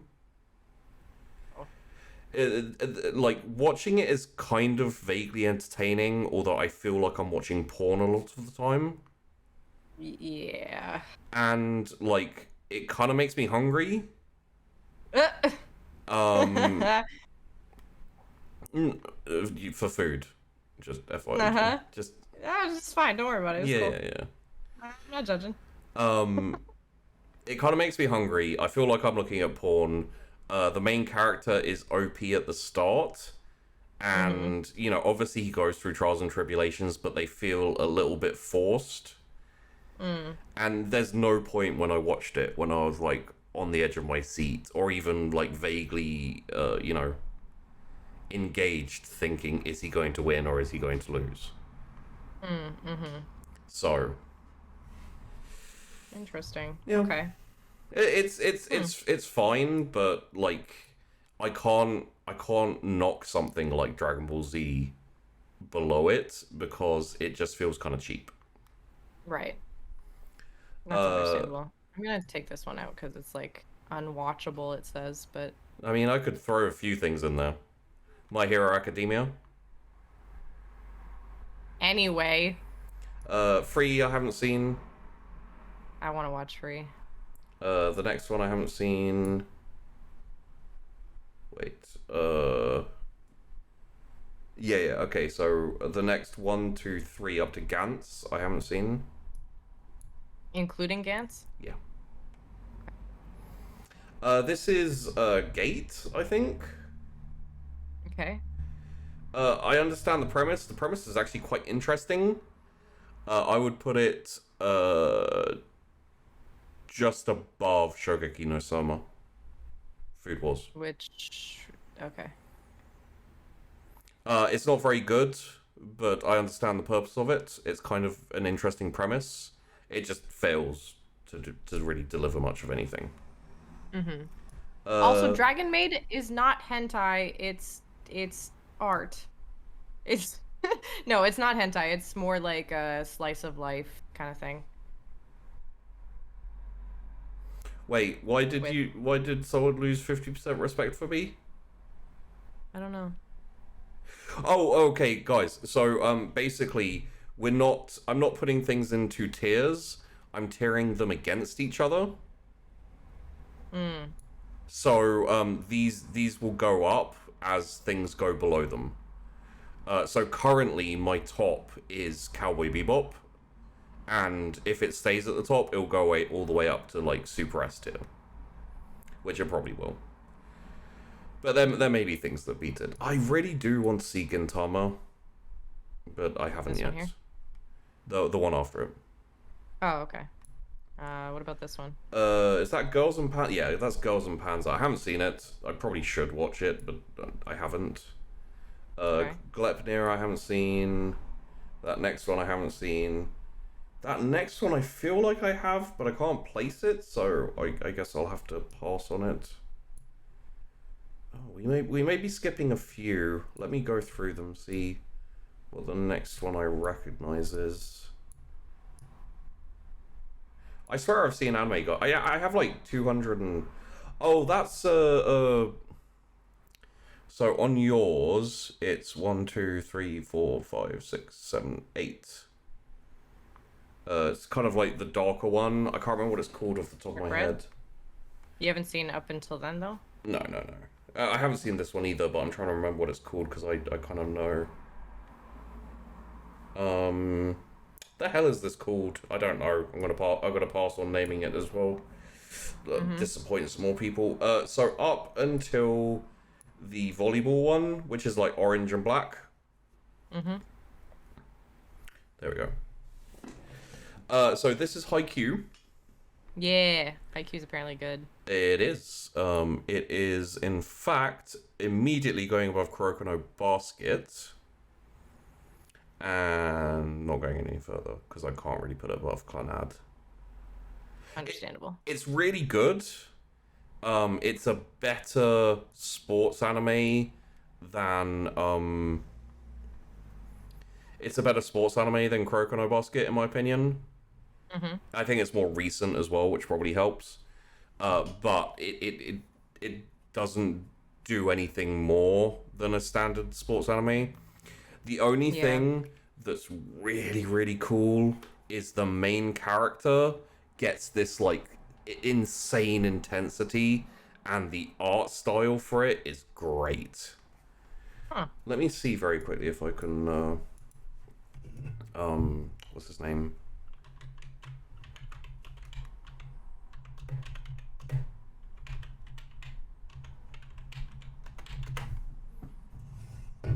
His name's Shoyo. Are you looking for like a clip of it, or?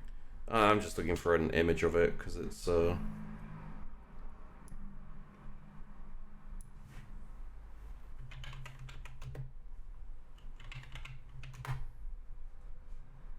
Yeah, there So we go. sad you haven't seen some of the Ghibli movies, honestly. I know, and yeah. I mean, honestly, they're like my comfort movies. Whenever I've watch seen them. some of them. Which ones have you seen? Um, I'm guessing Spirited Away. yeah, I've seen Spirited Away. Wait one sec. I'm trying to figure out. Oh yeah, okay. So here's the. This is like Oh yeah, okay. to give you an example of when he uses that. So it'll be like, hey, let's give up, yeah, because we're like 21-5 down, and he's like, what? But we haven't lost yet. And then he looks at them like that, and you're like, fucking hell, this dude's intense. So I really enjoy that. And we can go back to the. There we go. Hell yeah. All right. So Hajime? I haven't seen that. The boxing one? The other boxing one was Baki. It wasn't Hajime no Ippo, because that's Hajime no Ippo. I don't know what this one is. I don't think I'll ever watch it. It has that look where I'm like, is this hentai? Big titties. Also, apparently you didn't show the picture of them to the rest of the... Oh, no, I was just showing it to you. Oh, okay. I assumed anyone here for the anime thing would have, you know, aside from Vandi, obviously, because Vandi's fucking Zoomer, would have seen Haikyuu. I'm not as... Oh my god, bro. I'm a millennial. Okay, let me ask you this. We're skipping 2 more. Do you know what the one after that is? Hold on. We're skipping these 2. This one? Yeah. I can't recognize it from that, no, unfortunately. If I said Haruhi? No, I wouldn't know.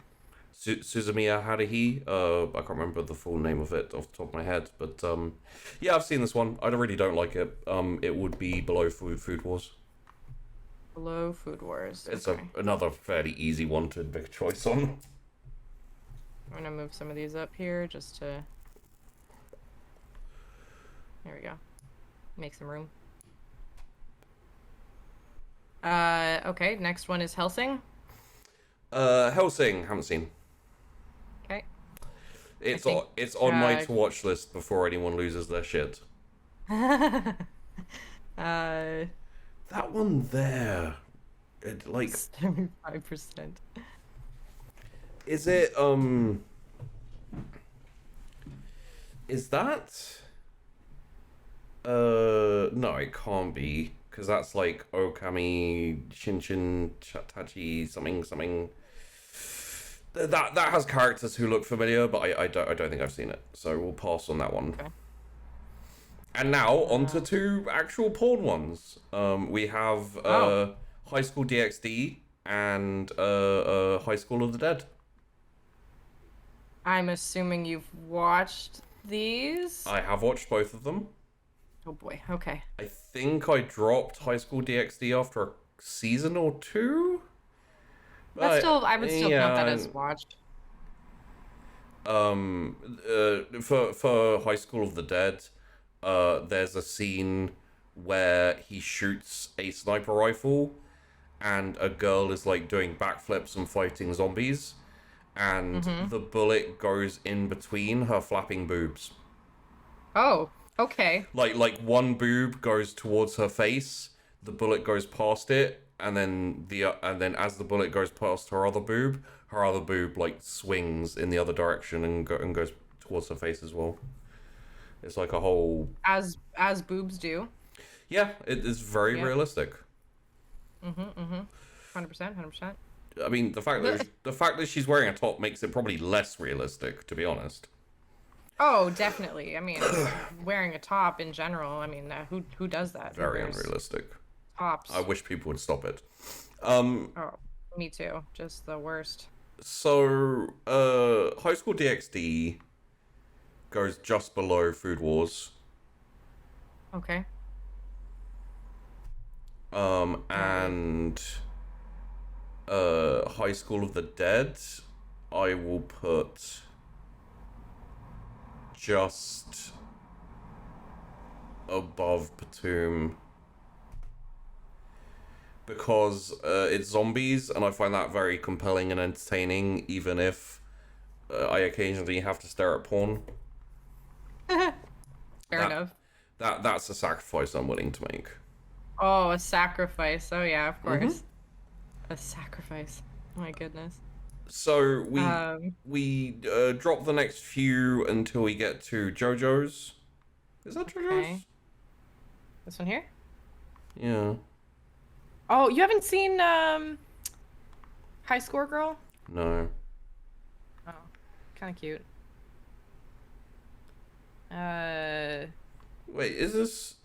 No, that's something else. Yeah. JoJo's is down JoJo's here. will be a bit further on, yeah. This is something. Why do I recognize this though? Premium Destiny? I recognize this dude, but I don't know. Like, yeah, like it. I don't think I've watched it, so we'll. Okay. After School Dice I haven't seen. Interestingly, I'm not sure if we're going to count it. But I have seen this next one, kind of. Okay. It's really up to you whether you count it or not. Yeah. So I'm going to count it because I didn't like it. Okay. And I want to put it one above Akame ga Kill. Wow, that low. Yeah, Shit. no, it's not good. It's one of those isekai ones where the dude is an otaku MMO RPG head. Yep. And then he gets transported to the world he was playing in, except for as his character, who's like the demon lord, and then those two girls, you cannot get more generic fan service girls than dark hair, skinny, and slightly tsundere, and blonde, big-titted elf girl who's really like dopey and like it's insulting, which is why I wanted to rank it because I wanted to insult it back. It's not. Fair enough. It's not Overlord, no. Hunter x Hunter. Hunter x Hunter. I assume you've heard of Hunter x Hunter. Yeah, of course. Okay, cool. It was also on my list. I just haven't actually watched it yet. Yeah. It's not a lot of episodes, I thought, though. So you have Hunter x Hunter. You have Hunter x Hunter 1990s. I think it's 98 or something like that. Which is thematically or atmospherically really good, and then the remake in 2011, I think it was. Maybe a bit earlier, maybe a bit later, 2018? No, probably not 2018. Anyway, the remake, which was better in a lot of ways and went further through the content, but the art style wasn't as good. It felt a bit more kind of cheerful, cartoony, which isn't Hunter x Hunter. I would say Hunter x Hunter in general, I would put... Oh, that's interesting. I would put above Kuroko no Basket. Okay. But not above Haikyuu. Perfect. Which people are going to be upset about because people really love Hunter x Hunter, but there's a lot of inherent problems with it. I mean, this is your preference, not anybody else's, so... Oh, yeah. But I'm doing this knowing that people are going to be upset with some of my picks. Yeah, that's okay. Look at all the other picks we gotta do. Like this, they got yeah, lots of loads. other things. There's lots more shit that we can piss people off with. So skip the next 1, 2, 3, 4. Bakano. That's what it was. I haven't seen Bakano. It's on my to watch list. Okay. Because I love Do Da Da Da, but yeah. Inuyasha. Inuyasha's the next one. Yeah. You know what? I know exactly where this is going, and it's probably not going to be super popular again, but I don't care. It's going right above Clannad. Which one's Clannad again? C, the top of C. Just behind shit. Assassination Classroom. Wow, that's pretty high. Inuyasha's really good. It has. I liked Inuyasha. It has a legitimately interesting main romance plot. Good characters. I can even get over the fact that the main character is voiced by the guy who voices Usopp in One Piece. I will take your word for it, because I haven't seen One Piece. Yeah, that legitimately, like, tears me out a little bit, just because, you know, I love One Piece so much. And the thing is like, Clannad is good, but Inuyasha is another one of those ones that kind of has everything, although not to the extent for Metal Alchemist. It's got comedy, it's got action, it's actually got possibly one of the strongest supporting characters in an anime, also known as Sesshomaru. Oh my god. Beautiful Angie boy. Yeah. I love him. I love him so much. He was my second anime crush. We can probably skip the others up to JoJo's, but I would like to take a moment to stop on the one with the guy taking a selfie, as I'm pretty sure that's the worst anime in existence. It's you know the one that you deleted. It's that, like, unwatchable. Yeah, like it had like it's like a mobile game isekai or something like that, and that's what that one is. Oh, ugh. So what I'm gonna say on JoJo's is I've seen the first season and I dropped it. So if you want me to rank it, I can, but it wouldn't be very high. No, it's completely up to you. I mean, like, it's if you watched it enough that you want to give it a ranking, you can. No, not really. You know, so I'm okay with not ranking it. I know a lot of people love JoJo's. It just never grabbed me, and maybe I'll go back to try it again at some point. But it's one of those ones where basically I was like, I can see what they're doing here. This is okay, but I guess I just wasn't in the mood for it. Sorry. okay. Interestingly, we can skip all the way to Kimi no Todoke. Which is it's two more. Oh no, sorry, Demon Slayer. So one after Kiki's Delivery Service, which I haven't seen. This one here. Oh, Kiki's is so good. I know, I just haven't got around to seeing it. I love Kiki's Delivery Service. So one more.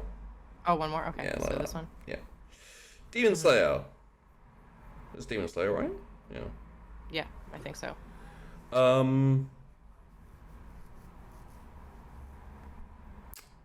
Yeah, I don't know like a ton of anime. I know some movies. I've seen Princess Kaguya. I've obviously seen Princess Mononoke. I've seen pretty much all the what's it called? Miyazaki movies.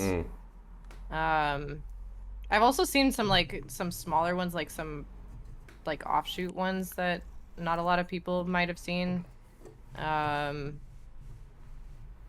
don't know. I'll go through them. I'll like obviously let you guys know like exactly which ones I've seen too, but so I definitely haven't seen Demon Slayer. Demon Slayer's alright.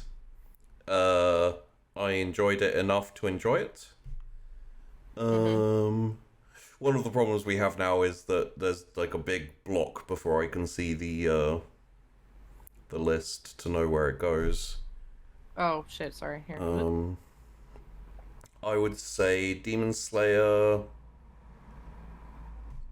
above Bleach, but not above Death Note. I actually went to watch the anime, really? read the manga. Oh shit. Yeah. Oh yeah. Well, the anime doesn't finish, as it were. So, Kimi no Todoke is actually kind of good. It's very heartwarming. It's basically about a girl who. It's essentially about a girl who looks like Sadako from The Ring. And she kind of gets bullied, and you know people are scared of her and don't really like socialite. But she's like the nicest person. And the actual really interesting thing is it goes into relationship dynamics and how things don't work even if both people are interested in each other. Because, you know, like, the way you perceive someone, if you see someone as better than you or, like, a shining beacon and, you know, like, you have bad opinions of yourself, it can really hurt the relationship regardless. Yeah. I would say...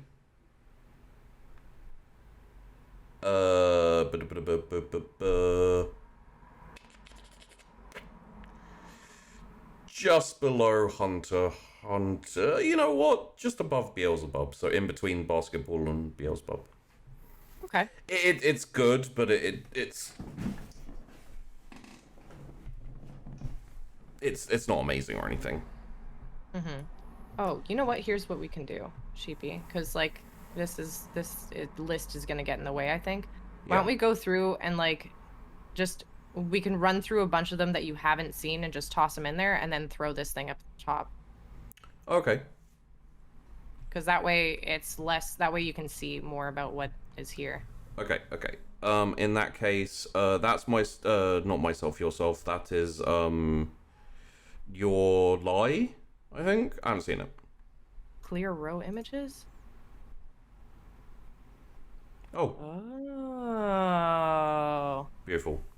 Well, shit. Okay. Easy peasy. Never mind. Let's just continue. Yeah. So this is your lie, or is it your lie, or Your lie in April? your lie? Yeah, I think so. It's the one. It's the like big recent romance anime that makes everyone cry. I haven't seen it. I haven't seen it either. I want to, but I also need to. I need to be in the work right. up the time to be sad. Yeah. You know. But then we have Kingdom. Kingdom is above Full Metal Alchemist Brotherhood. Whoa. Yeah.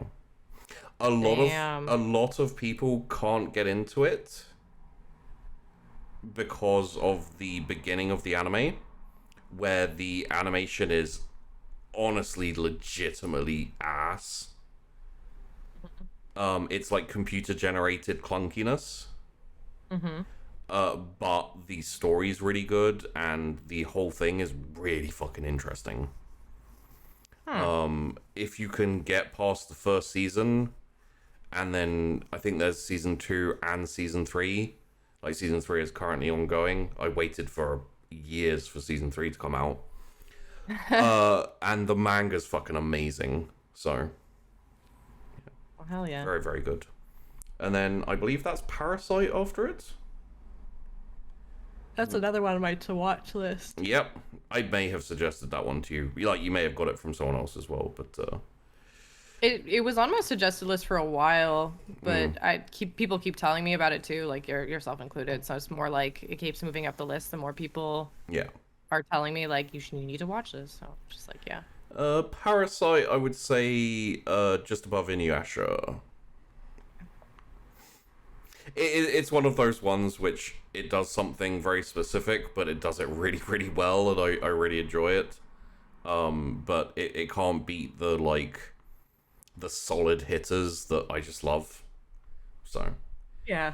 I mean, there's the ones that like really kind of resonate with you, and then there's kind of some of the ones that are like, this was good. Yeah. I think we're going to have to do a little bit of a switch, but that's cool. Because we're going to skip, and then this is the one that I never remember the name of. It's like oh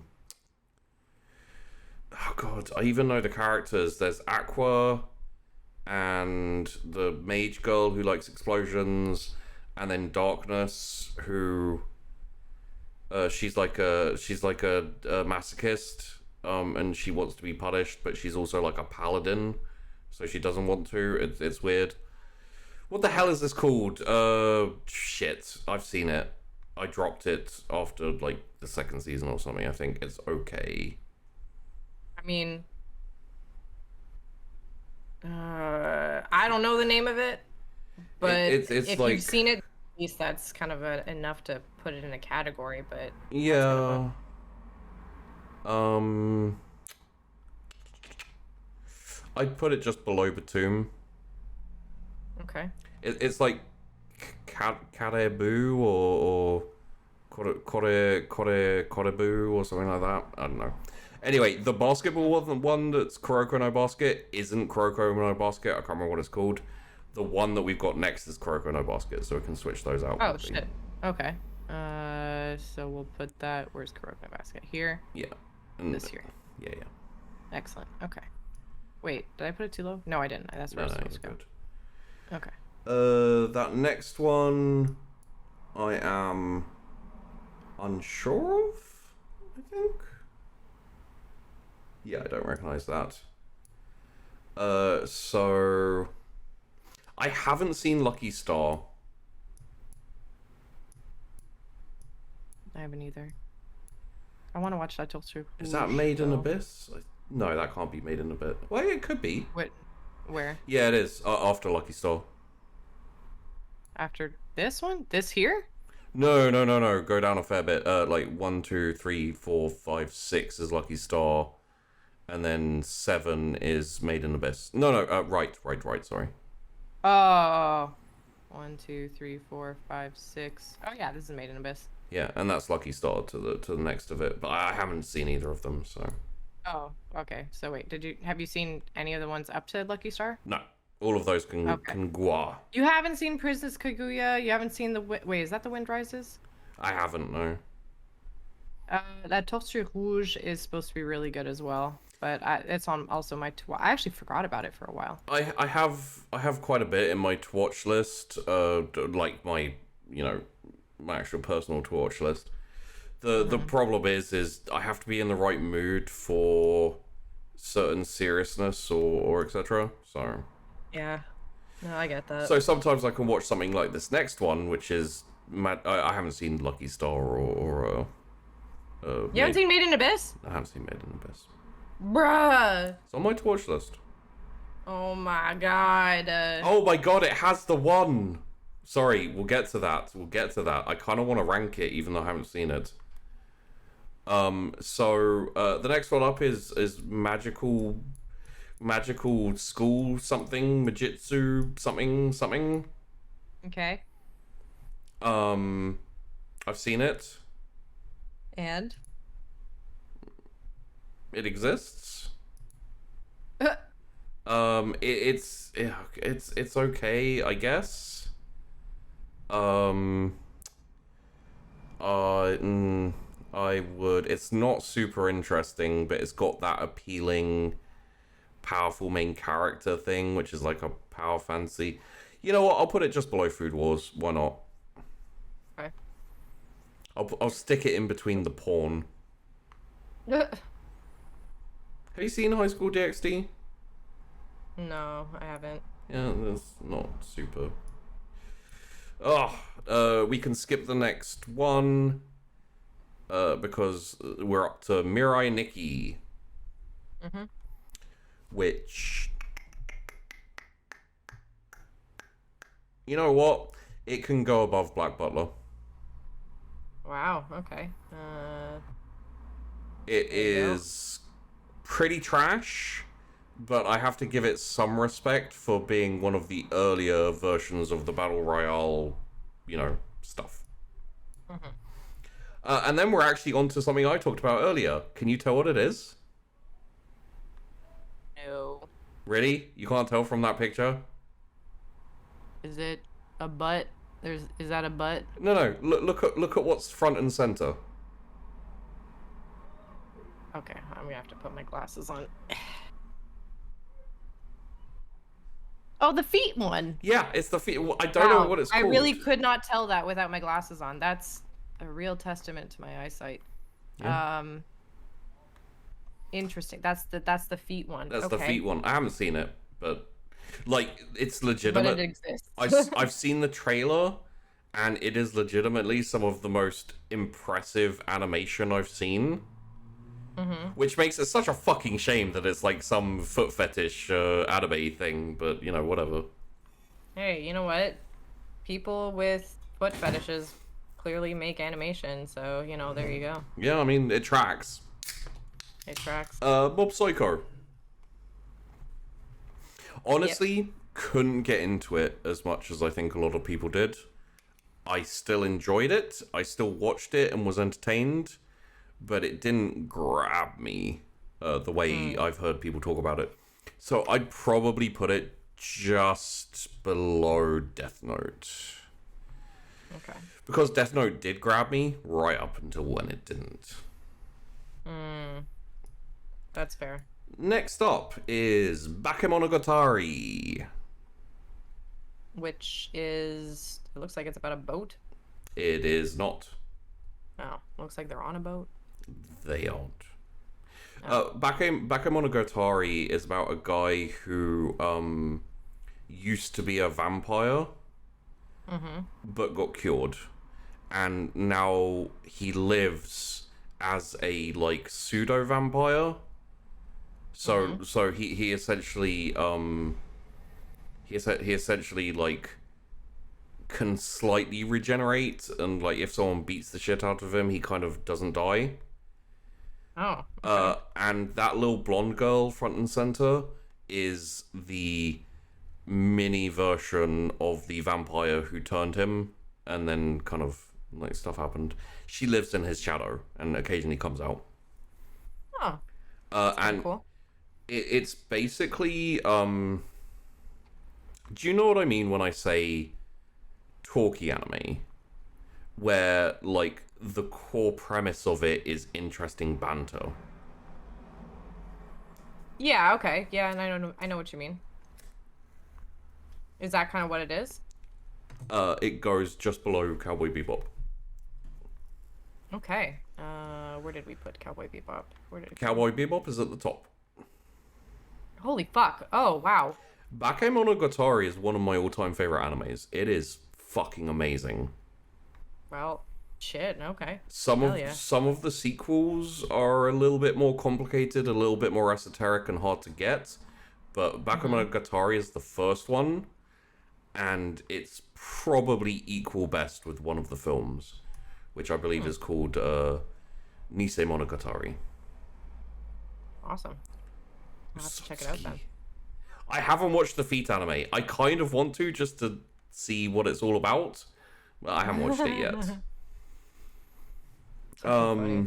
Princess Mononoke Did goes. you end up watching it?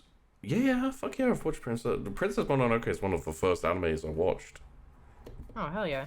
It goes above Berserk, below Full Metal Alchemist Brotherhood. Yeah. There we go.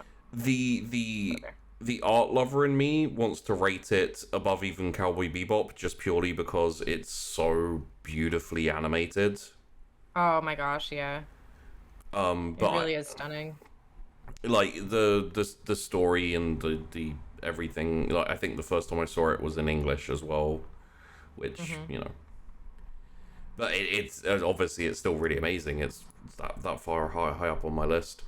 I haven't seen anything else up to Seven Deadly Sins, so we can get rid of all of those. I haven't seen House of Moving Castle, I'm afraid. Really? Yeah. Oh, that's unfortunate because like it's a really, I don't know, I really like it. It's on my to watch. Up until which one am I? Up until Nanatsu no Taizai, Seven Deadly Sins. Yeah, that one. This one here? Yeah. Alright. Seven Deadly Sins.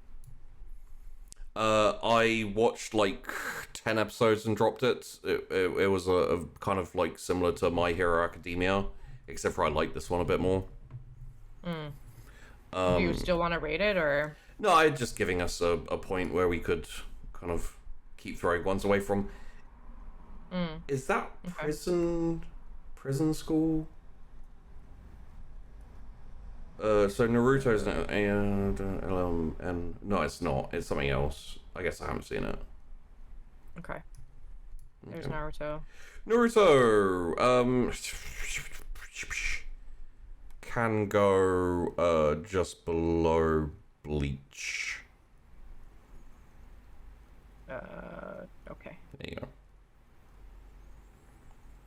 I feel like that's decent enough for Naruto. It wasn't as bad as Shippuden, so if Shippuden's in this, sorry Shippuden, but you're going below that.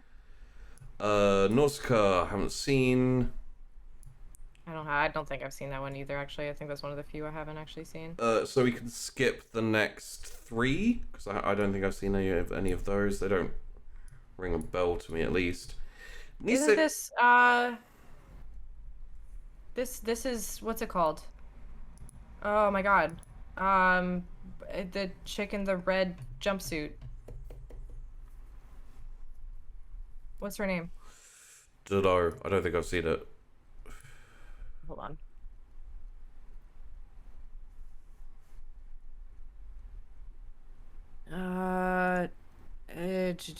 What's it called? Neon Genesis Evangelion. Yeah, I haven't seen Neon Genesis of Evangelion. Oh, okay. Well, that's this one. Oh, you got one that I didn't. Well done. I haven't watched it, but I know it. Like, yeah. Yeah. So Nisekoi will go.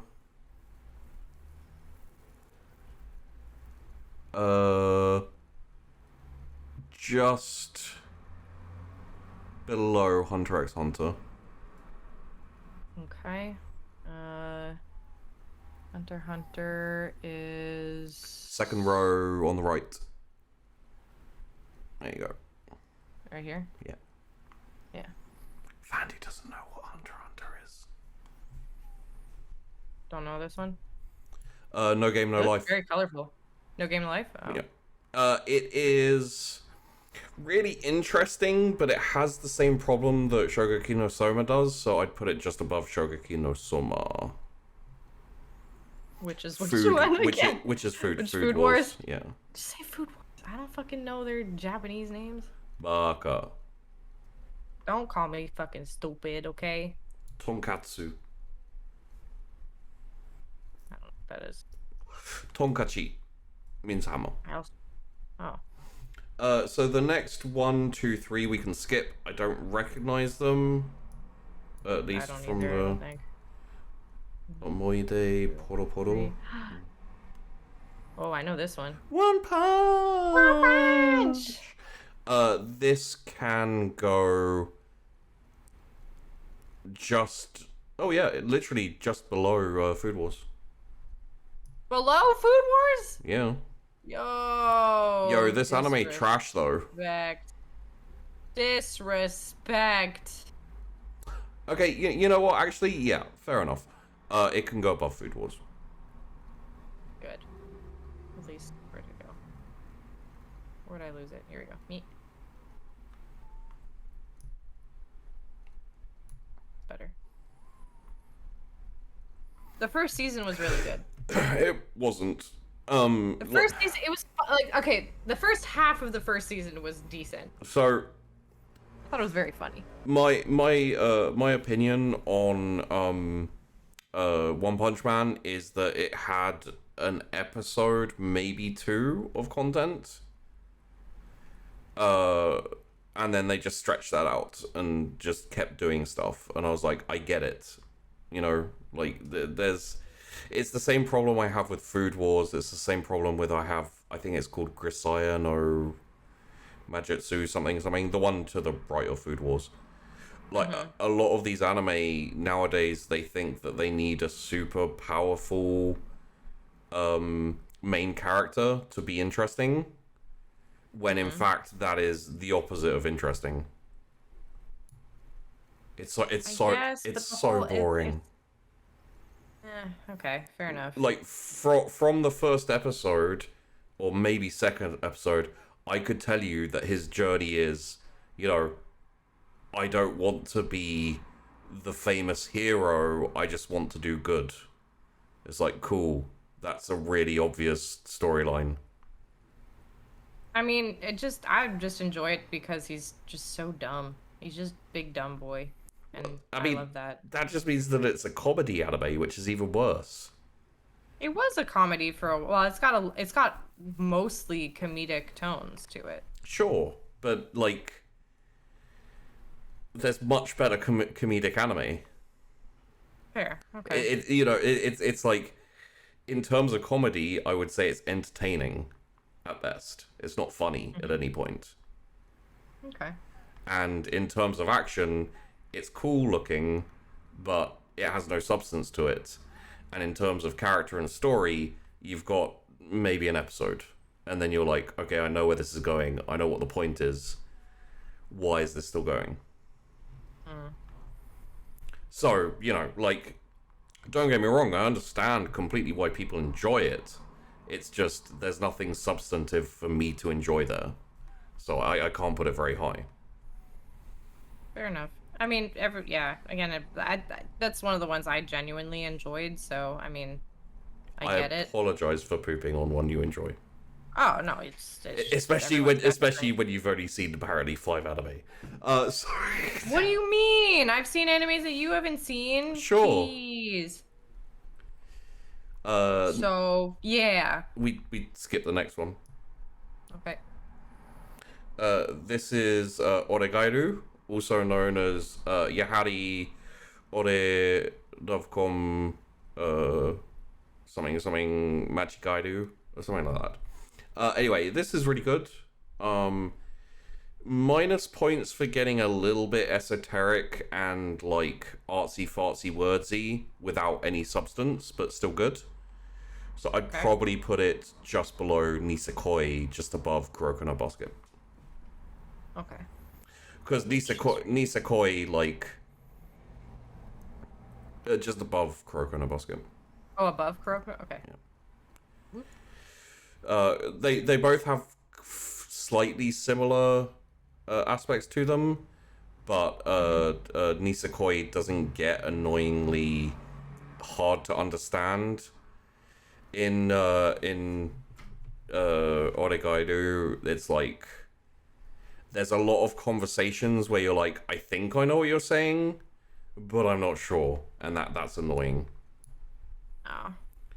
I hate that. So we can skip the next 1, 2, 3. You haven't seen Ouran Host Club? I haven't, no.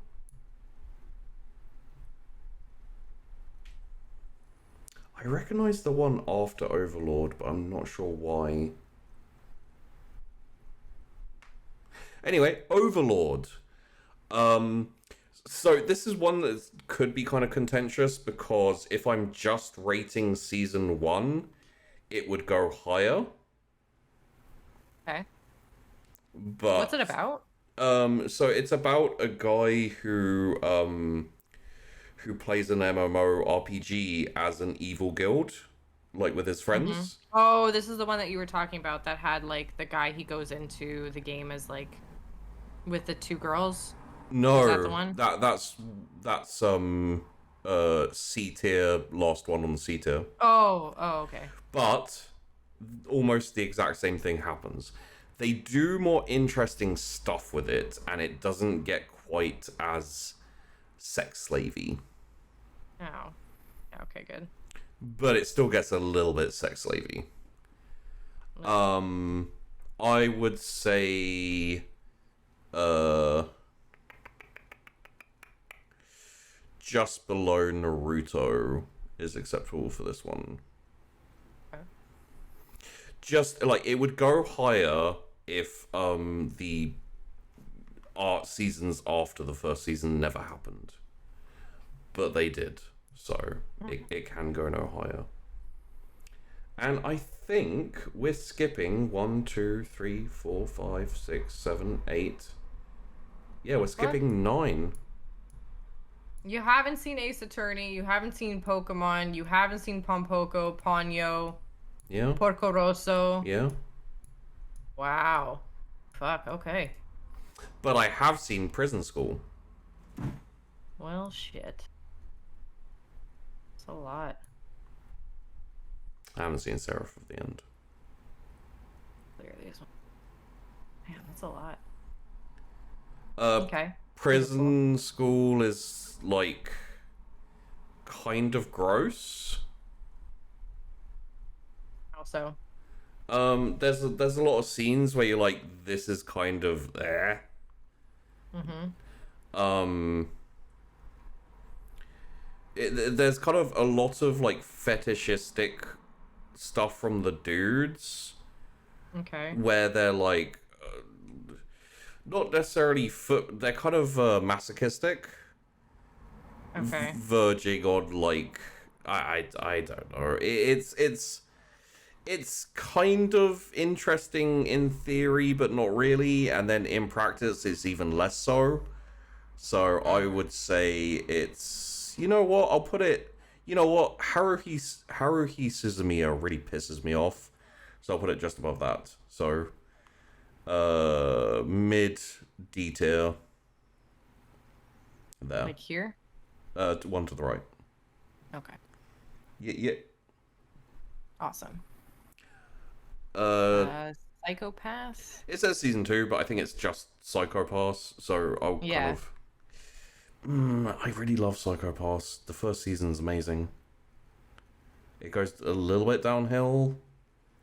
Mm-hmm. I'll put it. Yeah, you know what? I'll put it above Parasite. So just another one above Inuyasha. Wow, that's pretty high. It's like the first season is really good, and it doesn't fall off that much in the subsequent seasons. That's really good. Yeah. Hell yeah. I don't know what this one is. We may be just going straight to ReZero. Really? Okay. Where's ReZero? It's the kind of yeah. This one? Right, 3. This one. Yeah. Oh, ReZero. Okay. ReZero. Okay. Yeah. What's I've heard of ReZero. I have not. Actually, it's on Netflix. I think ReZero. Yeah, probably. It's quite a popular one. It's I think it's an isekai one. You know isekai? I know the term. Yeah. As in, like, you know, you've heard the term, or you know what the term. I've heard the term. Yeah, like I don't know it. Like, if you asked me to define it right now, I wouldn't be able to. Yeah. But I definitely, like, if you remind me, I'll probably be like, oh yeah, okay. So it's when someone comes from our world and goes into a new world, like isekai is like new world. So, you know, like when you're playing an MMO and you get sucked into the world, that's an isekai. If you know, if you're okay, so like SAO and like all those other ones then. Yeah. Okay.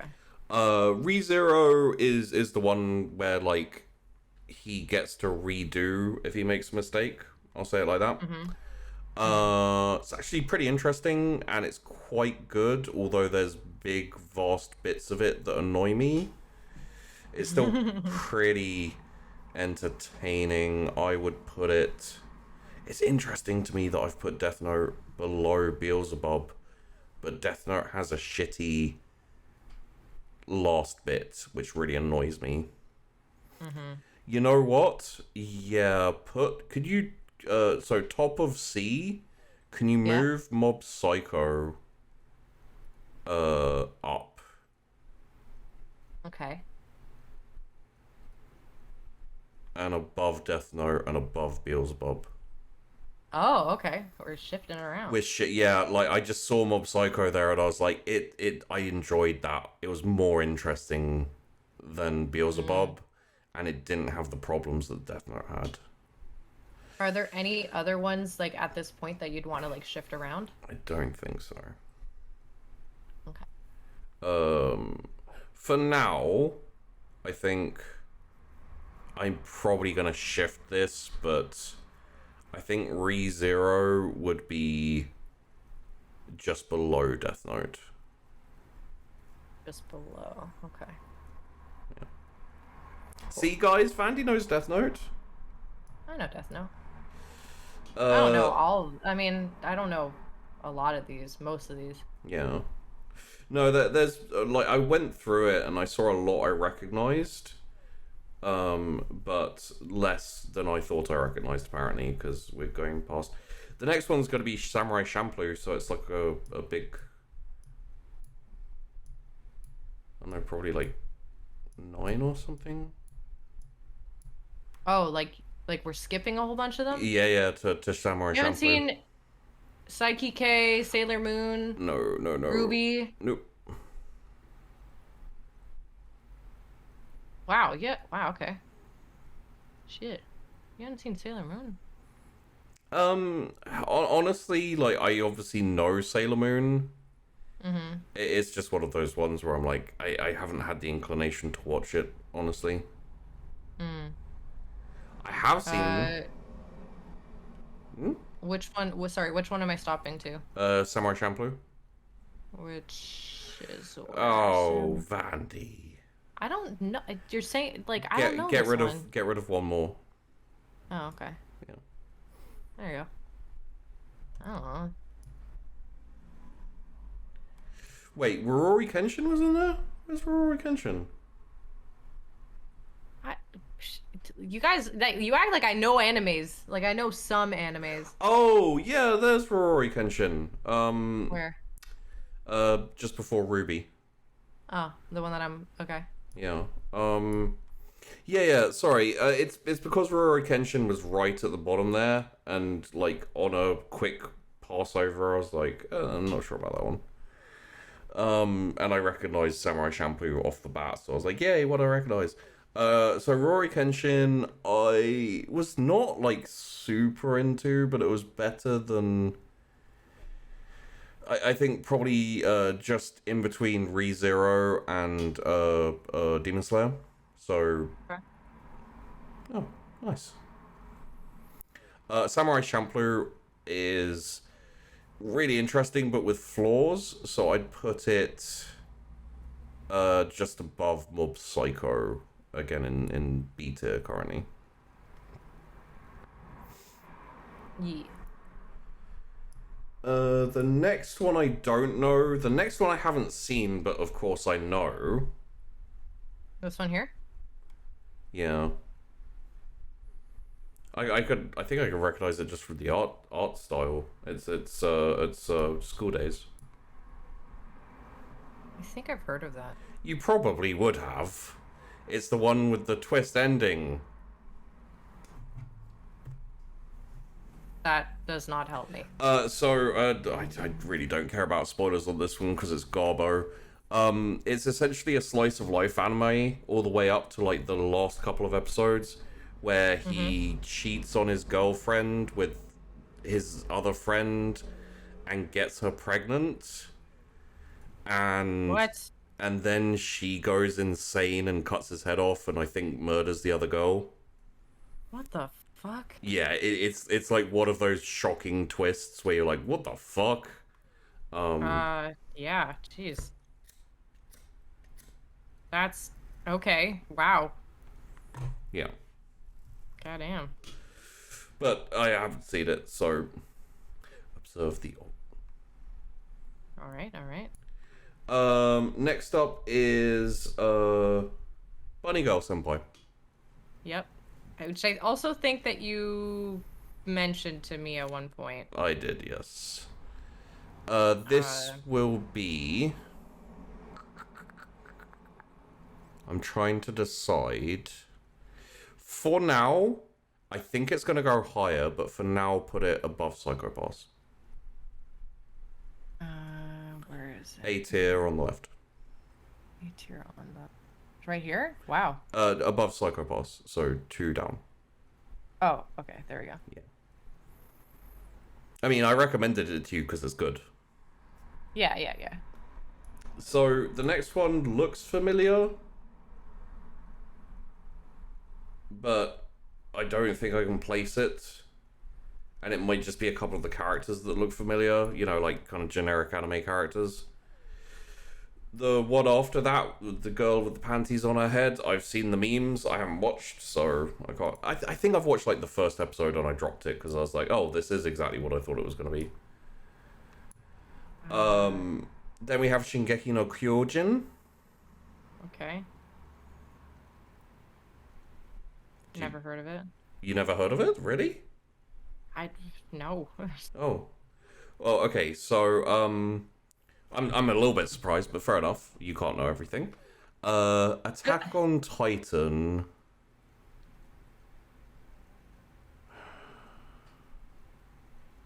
You've probably seen like trailers or like you've heard of Attack on Titan, right? Oh, I know Attack on Titan. Yeah, yeah, yeah. Yeah. It's Shingeki no Kyojin.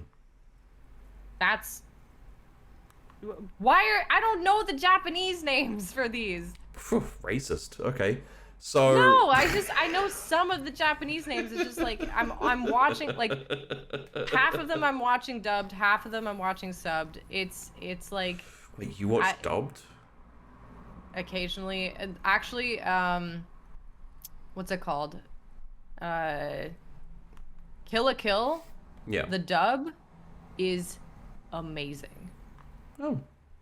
The dub for Kill la Kill is incredibly good. Like I will say I was surprised. Yeah, because normally I'll watch it in Japanese, right? Like, you know, but no, the dub of Kill la Kill, really good and funny. Like with the parts that are supposed to be funny, really, really well done. The voice actors are excellent. They convey the tones because I watched it in both, and it was one of the ones that I preferred in English. Yeah. With the dub. I have Yu Yu Hakusho and Dragon Ball Z. I prefer dubbed because of the voice actors in some of them. Like Goku's voice actor in Japanese is difficult to adjust to be honest. But anyway, Shingeki no Kyojin.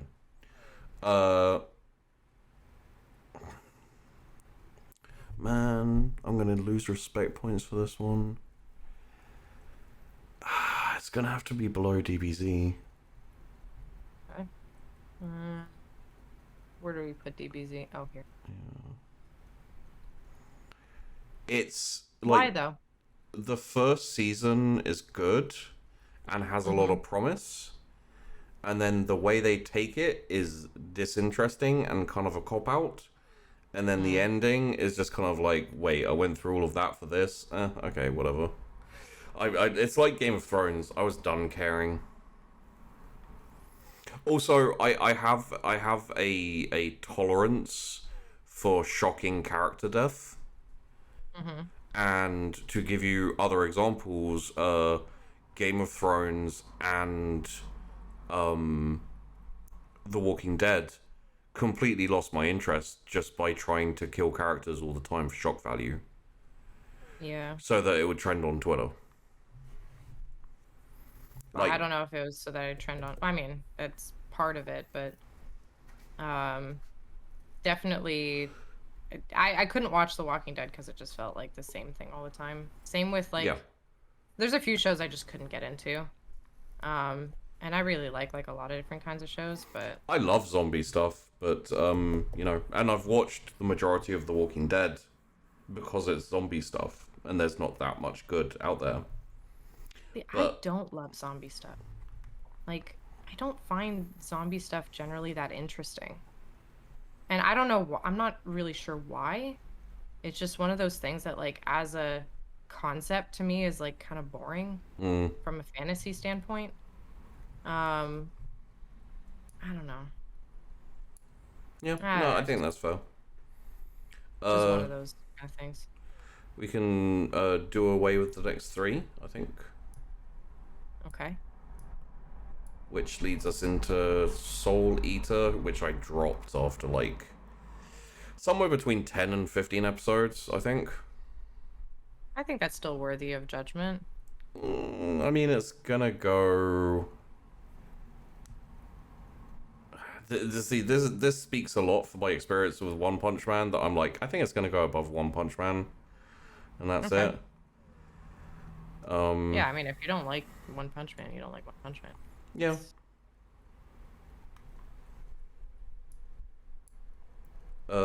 I haven't watched, but I intend to watch Steins Gate. So I guess the next one is Sword Art Online. Okay, so Where's Sword Art Online? Shit. Uh, No, I've watched Sword Art Online. Why can't I see it? I mean, you did. Is it this one? Yeah.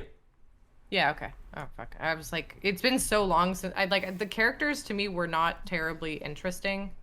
They were not. Like, they were very generic. So, like, I think that's why in my head I was like, I watched it, but I don't remember it. I mean, it's partially responsible for its own downfall because it was a fairly new idea done in an initially interesting way and then completely squandered. So, you know what? I was like, maybe it could go above One Punch Man, but I'm like, no, because it was disappointing. So I would put it in between Haruhi Suzumiya and Mirai Nikki, which is a bit further down on the D. So there. Just gonna skate right past that comment because I didn't. Yep. I didn't scan that one before I said it, and then I'm like, yeah, just slide right past the D. No, sorry, slide further down the D. Even worse. That's worse. Yeah. We can skip the next three. I don't think I've seen any of those, although I do know that slime dungeon thing, I think. Yeah, the slime dungeon one actually looks funny. Haven't seen it though. Hatarake no Mao, or something along those lines. The Mao, the devil is a part-timer. Okay. It's actually really good. It's a bit slim, so I would say just above Demon Slayer, B mid. This one here? One more to the right. Oh, Demon Slayer. I keep forgetting that's Demon Slayer. Fuck. I don't know what this one is. The next 1, 2, 3, 4, 5. Toilet Bound? I've never. What the fuck is Toilet Bound? 5, 6. The next 6 we can skip. I don't think I've seen any of those or know what they are. I definitely don't know what Toilet Bound is, although I am now a little curious. Probably am gonna hurt you with some of the next ones, just FYI, so brace yourself. Toradora is actually pretty damn good. Okay. I need to decide whether it's better than Clannad and Inuyasha, because it's you know what? Yeah, it is. It is. Yeah, it's just below Parasite, S tier. S minus, sorry. Alright. Toradora is really good. Excellent. My neighbor Torturo. We can skip that one. I know it's on my to watch. It's just so comfy. I know. We can skip the next two. Trigun. You haven't seen Trigun? Trigun is on my to watch, but it's low on my priorities because I'm like, I can watch it anytime. The fuck? Trigun was my first manga I ever read. Yeah, I did say I was Love Trigun. Bash the Stampede. Beauty. I did say I was gonna hurt you with the next couple, so there you go. My Neighbor Totoro, Trigun. 1, 2, 3, 4, 5, 6, 7. We can skip the next 7, I think. I don't think I've seen any of those. 1, 2, 3, 4. I feel like I've seen this. 5, 6. But it's one of those 7? things. Yeah. It's one of those things where you see them and you're like, I think I've seen this, or I've seen a character who looks like one of these characters. Yeah. So, we have Vampire Knight and Vinland Saga. Okay. Vampire Knight will go just below Parasite again, just above Toradora. Okay. It's really interesting. I think it's a little bit trashy at times, and if we were going for quality, I'd probably lower it significantly. And what's interesting is you can draw some parallels between Vampire Knight and Twilight, weirdly. Interesting. Yeah. not terribly surprising considering like a lot of you know, vampire stuff ends up pulling from it's like each other. Yeah, yeah. But you know, It's a very different story, and it's not written horribly. mm-hmm. Um, but Vinland Saga, Is that like a Viking one? yeah. See, I've read the manga as well, and like it's unfortunate that it finished where it did, Mm-hmm. because the manga is where it leaves off in the anime is where it starts to get really good in the manga.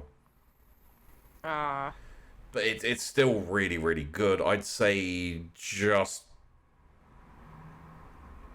above Princess Mononoke. I was gonna put it below Berserk, but I decided no, I can't because it's really good. Above or just below Princess Just Mononoke? above Princess Mononoke. Okay.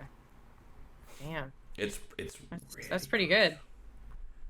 Huh. Okay. Okay. Is that Sankrea? That can't be Sankrea because Vinland Saga.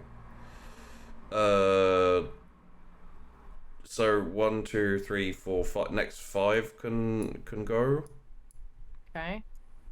which takes us to Akatsuki no Yona. All right. But I guess it's Yona no I Akatsuki or something. Why does Akatsuki sound so familiar? Naruto. Oh. Literally that means makes sense. red moon. Okay, that makes sense. Because it ever like you think it's Akatsuki, Mm-hmm. but it's Akatsuki, because Suki is Oh, okay. moon and Aka is yeah. Anyway, Akatsuki no Yona, yeah, no, it's oh god, this is gonna be a weird one because I really enjoyed this. This is gonna be just below Psycho-Pass. Oh wow. Yeah. Okay. Psychopaths. Okay. Again, if we're talking quality, it would probably be further down, but this is one instance of like really great character writing for a woman that is specifically for a woman. Oh, nice. You know how people always go like, oh, Ripley is a great example of strong female character Ripley. in Alien films. The main character of Alien. Yes. Sorry. Yes. You're good. Oh, Jesus Christ. We don't have that much more to go. Hang in there. No. I was like, it was more just like I was forgetting names, and I was like, Ripley. Who the fuck is Ripley? Because in my head, there's like Ripley's Aquarium in Toronto, and all I've been thinking about for the last few days has been like wanting to go to an aquarium for some reason. So it's been very much at the top of my mind. Fair enough. But yeah. Okay, so Ripley, yes. Yeah, she's a good like well-rounded kind of character, I guess. But her character Or was well-written, rather. her character was originally written for a man. Essentially, the sex, the gender was interchangeable for that character because it wasn't important whether they were a man or a woman. And I think a lot of good female characters in Western media have that same aspect to them because essentially Hollywood can't write for women to save their fucking lives. Yeah. Whereas Akatsuki no Yona, the main character is Yona, who's like a coddled princess, and she essentially her dad, the king, is assassinated, and someone else takes up the throne, and she's hunted, and like she has to go on the run. And she has like a protective bodyguard who kind of babies her, but she still pushes through to be stronger. But there's no point where you're like, this is an unrealistic goal for her. every time she's kind of challenged, she kind of steps up to it and tries to overcome it. But she never tries. That's good. Well, she never tries to do the impossible and then succeeds. She like sets her goals very slightly higher than you would expect her to, and kind of scrapes through and, you know, like slowly learns and makes mistakes, and but she's like a badass strong character at the same time, which is very cool. I like seeing that. I'd suggest Akatsuki no Yona to you, honestly. Like, it's really good, and it's why it's so high on my list, because it's like at no point are you like, oh, this could be, you know, this could be a role written for a man or a woman, or like the writing could be like, no, it's like this is 100% a female MC. I like that. Okay, Yeah. I'll definitely take a look into it, because that's something I would definitely, I think, enjoy. Yeah. Cool. Next three can be skipped because I don't recognize them. I don't think I do either. I had a little time to look at it. However, Yu Yu Hakusho. Oof. I would put that above Vampire Knight. It's Vampire Knight here. Here. Yeah. Oops. There you go. Mostly because like it suffers from the same like Naruto Bleach main character syndrome a little bit. It's just kind of badass. Sometimes you just gotta like enjoy how like wild something is and how much fun it is to watch. Yeah. You know. It has its problems, but I really enjoy it. We can skip Detective Conan. I know of it. It's not on my to-watch list, but you never know. If you want, you can guess where this goes. This, yeah. Yeah. Yeah. That checks out. Yeah. That's One Piece. Yeah, it's One Piece. It goes to the top. Like, there's, like, I fucking adore Cowboy Bebop. There is nothing quite as impressive or well done as One Piece. And that's just, that's honestly just demonstrably true. You know, I mean, oh no, go ahead. The entire, like, regardless of how much I love One Piece and it's my favorite anime, it's probably one of my favorite pieces of media of all time. Like, it is virtually impossible to do something for this long and have it pretty much maintain high quality standards throughout. And the pure fact of the matter is, if you speak to pretty much anyone, they will tell you unequivocally that the reason they haven't seen it or they haven't been able to either get into it or, you know, watch all of it is because it's too long. There's just so much to it, yeah. Yeah. Like, you know how you watch an anime and someone says you have to get past the first, like, 3 or 4 episodes? Legitimately, for One Piece, it's you have to get past the, like, first 60 episodes. So much. Yeah. That's so much to stick through for, like, the payoff. Is the payoff, like, I'm assuming you're gonna say the payoff's worth it, though. Yeah. No, I mean, like, the care with which, and the memory of Oda is so sublime. He will tease a character in episode 60 that turns up in episode 890. You know, That's so much. he will do 400 episodes where all of the main bad guys get their ass beaten, go to jail, but no one dies, and then kill a character. And it will literally make you, like, burst into tears, because A, you weren't expecting it, because he never kills characters, and then B, it's like, what of the characters who you've grown to love? He's a fucking genius. That's awesome. Yeah. Fuck yeah. All right. I have to like maybe eventually get around to watching One Piece, but it will certainly be when I like there will be a point where I'll eventually like binge it I'd say something. I'd say read the manga, honestly. Yeah, fair enough. What I could do for you is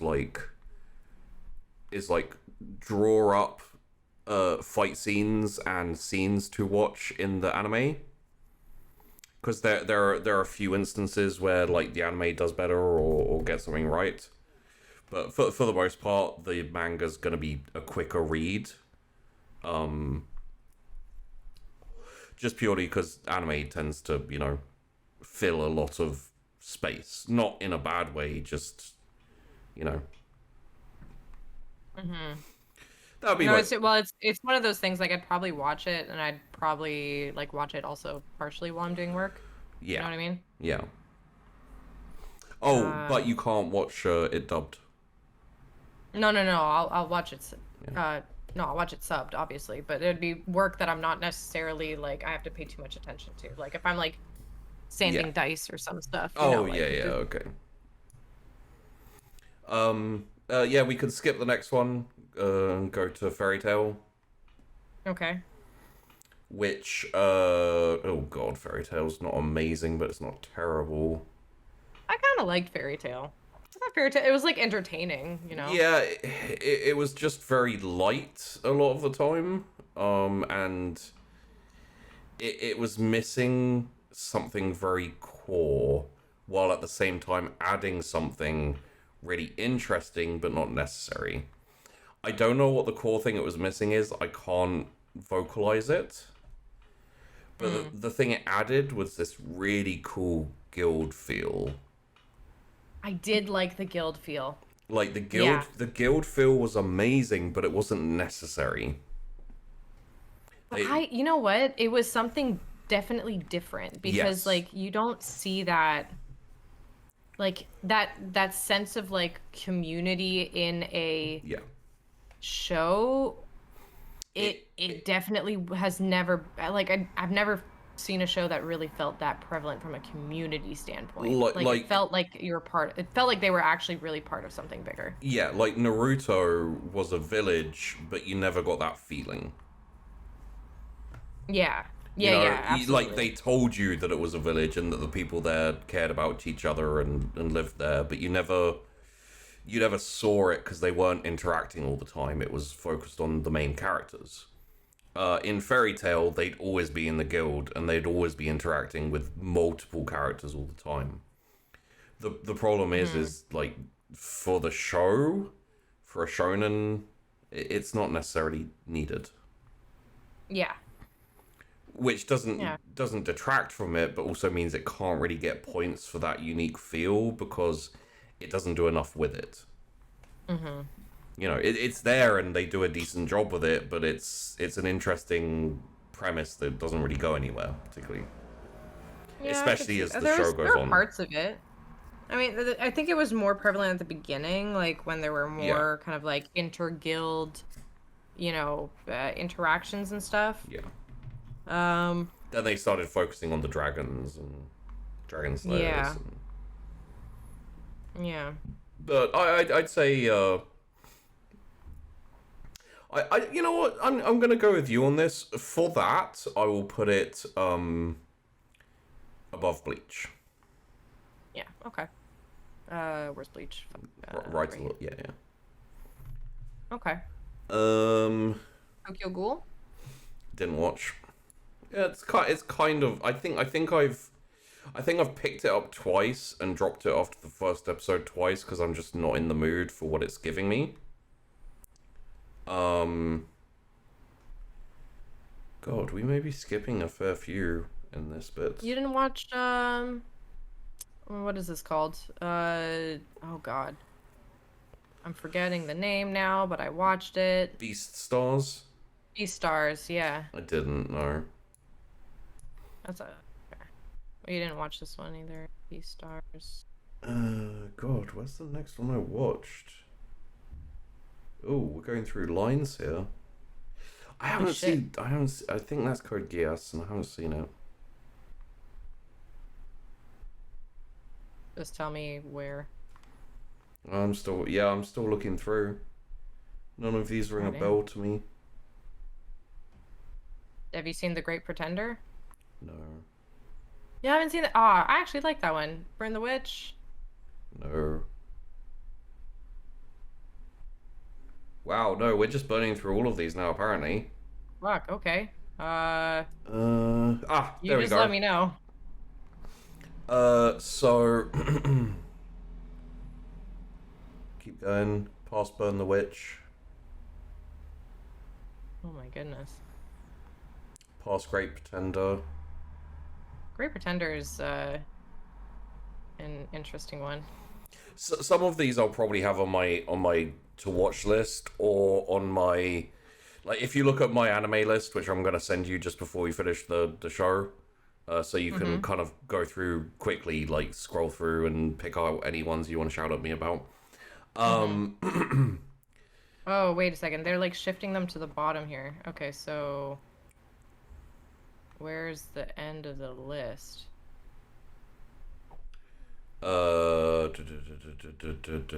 Shit. I can still see ones that we haven't done yet. Boku no Hero's here. Angels of Death is here. Honestly, the majority of these I either haven't seen or don't know what they are. I can see, I think, 2 more to tier. Because like at the start or the end of the thing is like around here, I think. Yeah. But I'll just put them here. Which one's the one that we're stopping at? Log Horizon. Which is You see the girl hanging from the tree? Yeah. That one? No. Oh god. So at the very end of this line on the right, it says monster. I've seen that one. Yeah. Okay. And then 1, 2. You haven't seen Jujutsu Kaisen? No, not yet. What? It's on my list. Put that at the top of your list immediately. What the have you not seen Jujutsu Kaisen? Are you gonna watch? That I'm gonna get angry about you for. Okay. Why? It's so good. Are you gonna watch Akatsuki no Yona next? Sure, I'll watch whatever. Okay. I'll watch Jujutsu Kaisen next then. Jujutsu Kaisen's so good. Oh man. So fucking amazing. All right, which ones?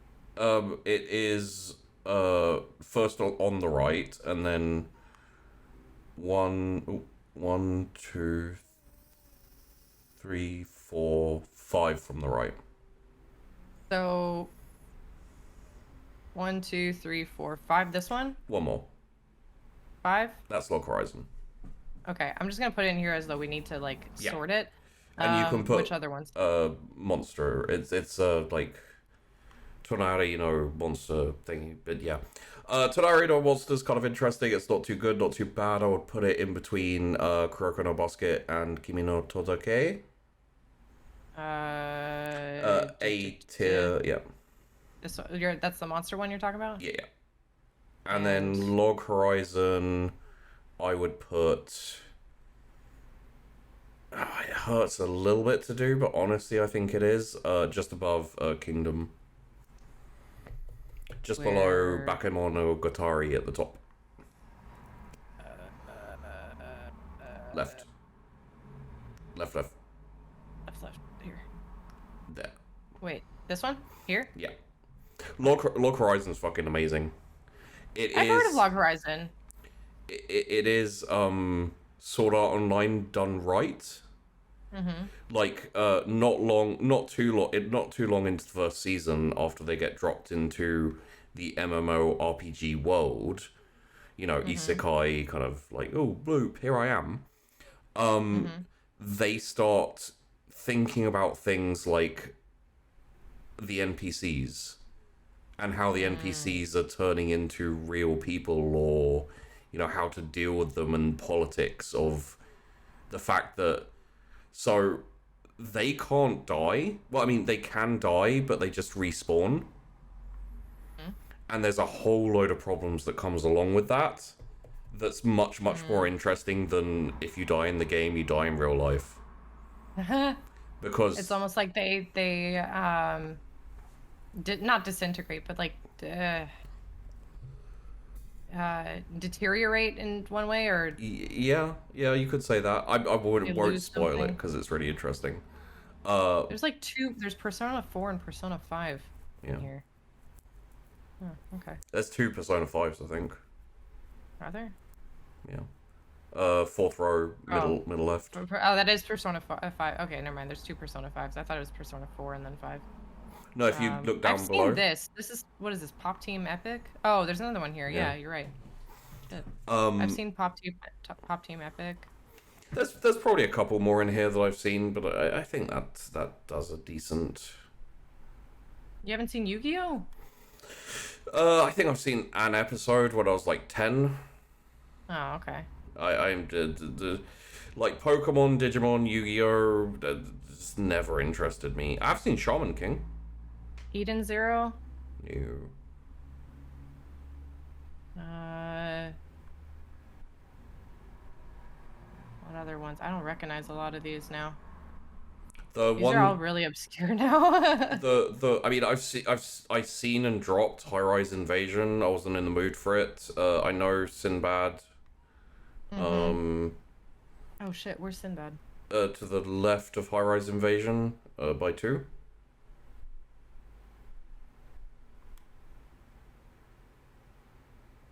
Oh, here we go. Oh, it isn't on yours. Wait, you don't have... Wait, what? Sinbad. That's not Sinbad. That's not Sinbad. No.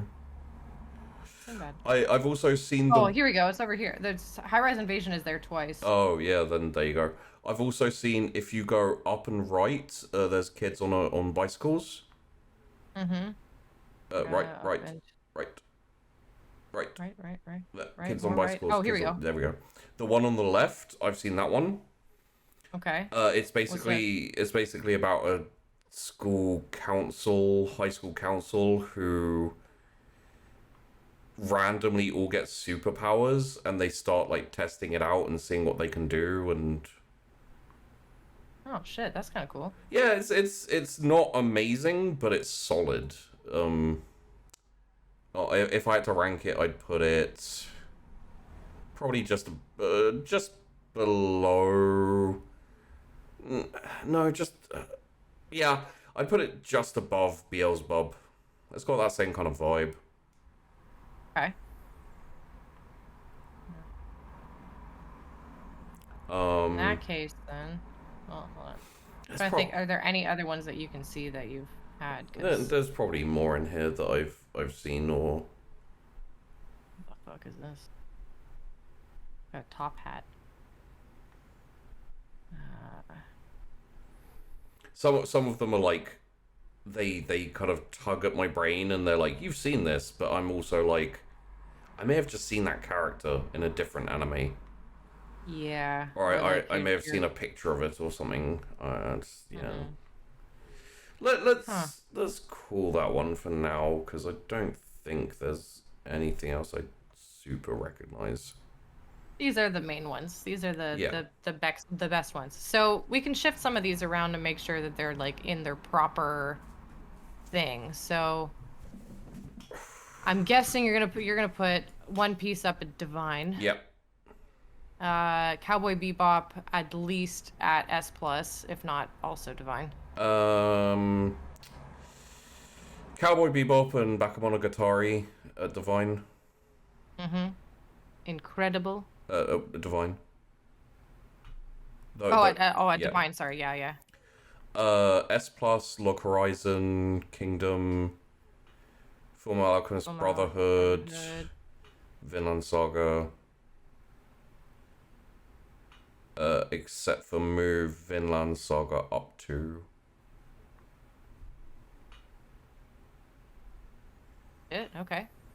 Vinland Saga goes up a couple notches. Yeah, it's just it's so solid for what it is, whereas like the other two are a bit longer and have issues. Whereas Vinland Saga has no issues. It's just it didn't go on all the way. I can't fault the anime for things it's lacking in the fact that it didn't go any further, you know? What it did was really, really good. Yeah, for sure. So going from the current excellent S- tier, do da da da move up. Okay. Then yeah, all of them go up. All right.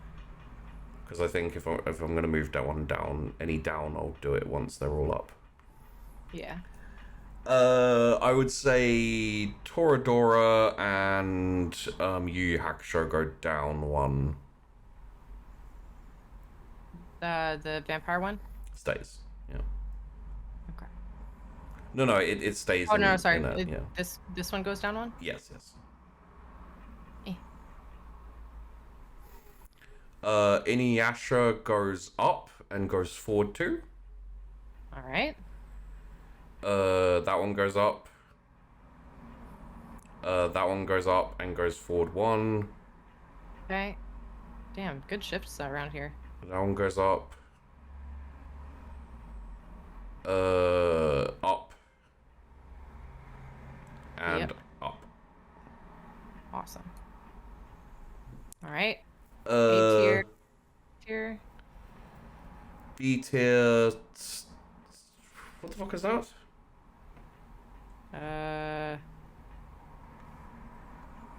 Oh fuck, I don't remember. I can't see the. Can you hold control and zoom in? Yeah. Oh, okay, yeah. So all of those stay in B tier, except for Hatake no Mao, which moves up on behind Mob Psycho. It's the one in front of Demon Slayer. Oh. This one here goes up to where? To A, back of A. Oh wow. Okay. That's a big boost for that one. Yeah, it's a good show, and it doesn't deserve to be in the like B tier because it's short but enjoyable and very well done. Nice. High School in C tier. High School of the Dead moves down. To D tier. D, yeah. Oh wow. Yeah. Okay. The one to the right. The one to the right of Shingeki. Sorry, the one to the right of Attack on Titan moves down to the front of D. Okay. Actually, I'm gonna zoom back in again because it's better to see it like this. And One Punch Man moves down to behind, to just in front of Food Wars. Where is One Punch? Oh, here we go. Just in front of Food Wars. All right. Well, it's got to be the hardest one for you to find because you're like, it should be way up further. No, I don't recognize like because it's usually him like more in the front, and with the blue background it didn't make any sense in my head for some reason. Yeah. I think the only adjustment I'm gonna make here is Akame ga Kill moves up 1. Oh shit, it's not the worst of the worst. Well, the thing is they tried interesting things, they just fucked it up. Whereas the Demon Lord one didn't try anything interesting and is so fucking generic, it kind of hurts me. So, there we go. Shitty. All right, well, let's take a look at our final kind of list. I think 100. Yeah, there we go. Not bad. Yeah. Not bad at all. On a different day, the top would change a bit, maybe, aside from Except for One Piece. One Piece and probably Cowboy Bebop. Mm-hmm. But no, those are good. I was surprised. Like, are there actually, more importantly, are there any that surprised you?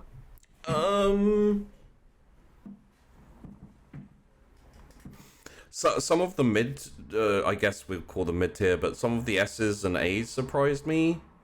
Mm-hmm. Because I guess it's due to what I have. Mm-hmm. Certain things moved up further than they might have done. Like I think it's like My Little Monster or something, and Kimi no Toroke are actually quite higher than I would usually put them. Mm-hmm. But the thing is like, it's not rated on quality, it's rated on my enjoyment. And both of them have really interesting, like, social commentary. You know, it's in terms of how people socialize and fall in love and all the romance stuff, it's done interestingly. Which means that, like, it's engaging from that aspect because it's actually exploring these things. Whereas a lot of the lower ones are just, you know, standard shonen anime where, like, it might be a different setting and different kind of, like, characters, but everything's basically the same. Right. Okay. And then you got ones that have a fuck ton of promise and I love until it completely drops off, like Death Note. Yeah, and that was like it's unfortunate that it dropped off like that, but it's like, you know, if at the time when you were watching it, like the enjoyment was still there. Yeah, if Death Note stopped where I want it to stop, it would probably be an S plus, maybe S. But it doesn't, and I am the type of person who wants to know how things go and end. And obviously I'm not satisfied with the way it went and the way it ended, so Well, that's a real shame. yeah. But no, I think I'm mostly happy with that, to be honest. There are some which are obviously fairly contentious. Attack on Titan, One Punch Man. If I was going by quality purely, they would both be a little bit higher. But I still kind of maintain, like, important aspects like what the show is trying to do and what it actually does with it to be very important. Also, the kind of, like, emotional shortcuts, like killing off characters all the time. You know, like, there gets a point where I'm just like, no, I'm not into it. I don't care.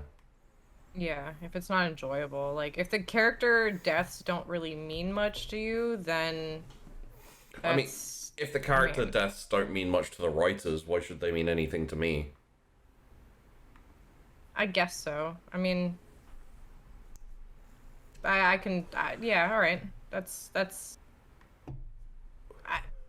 I mean, can't you just see a board meeting, or, you know, like a table meeting for The Walking Dead, where they're like, ooh, how about we kill XYZ? And everyone's like, oh yeah, everyone would be really surprised by that.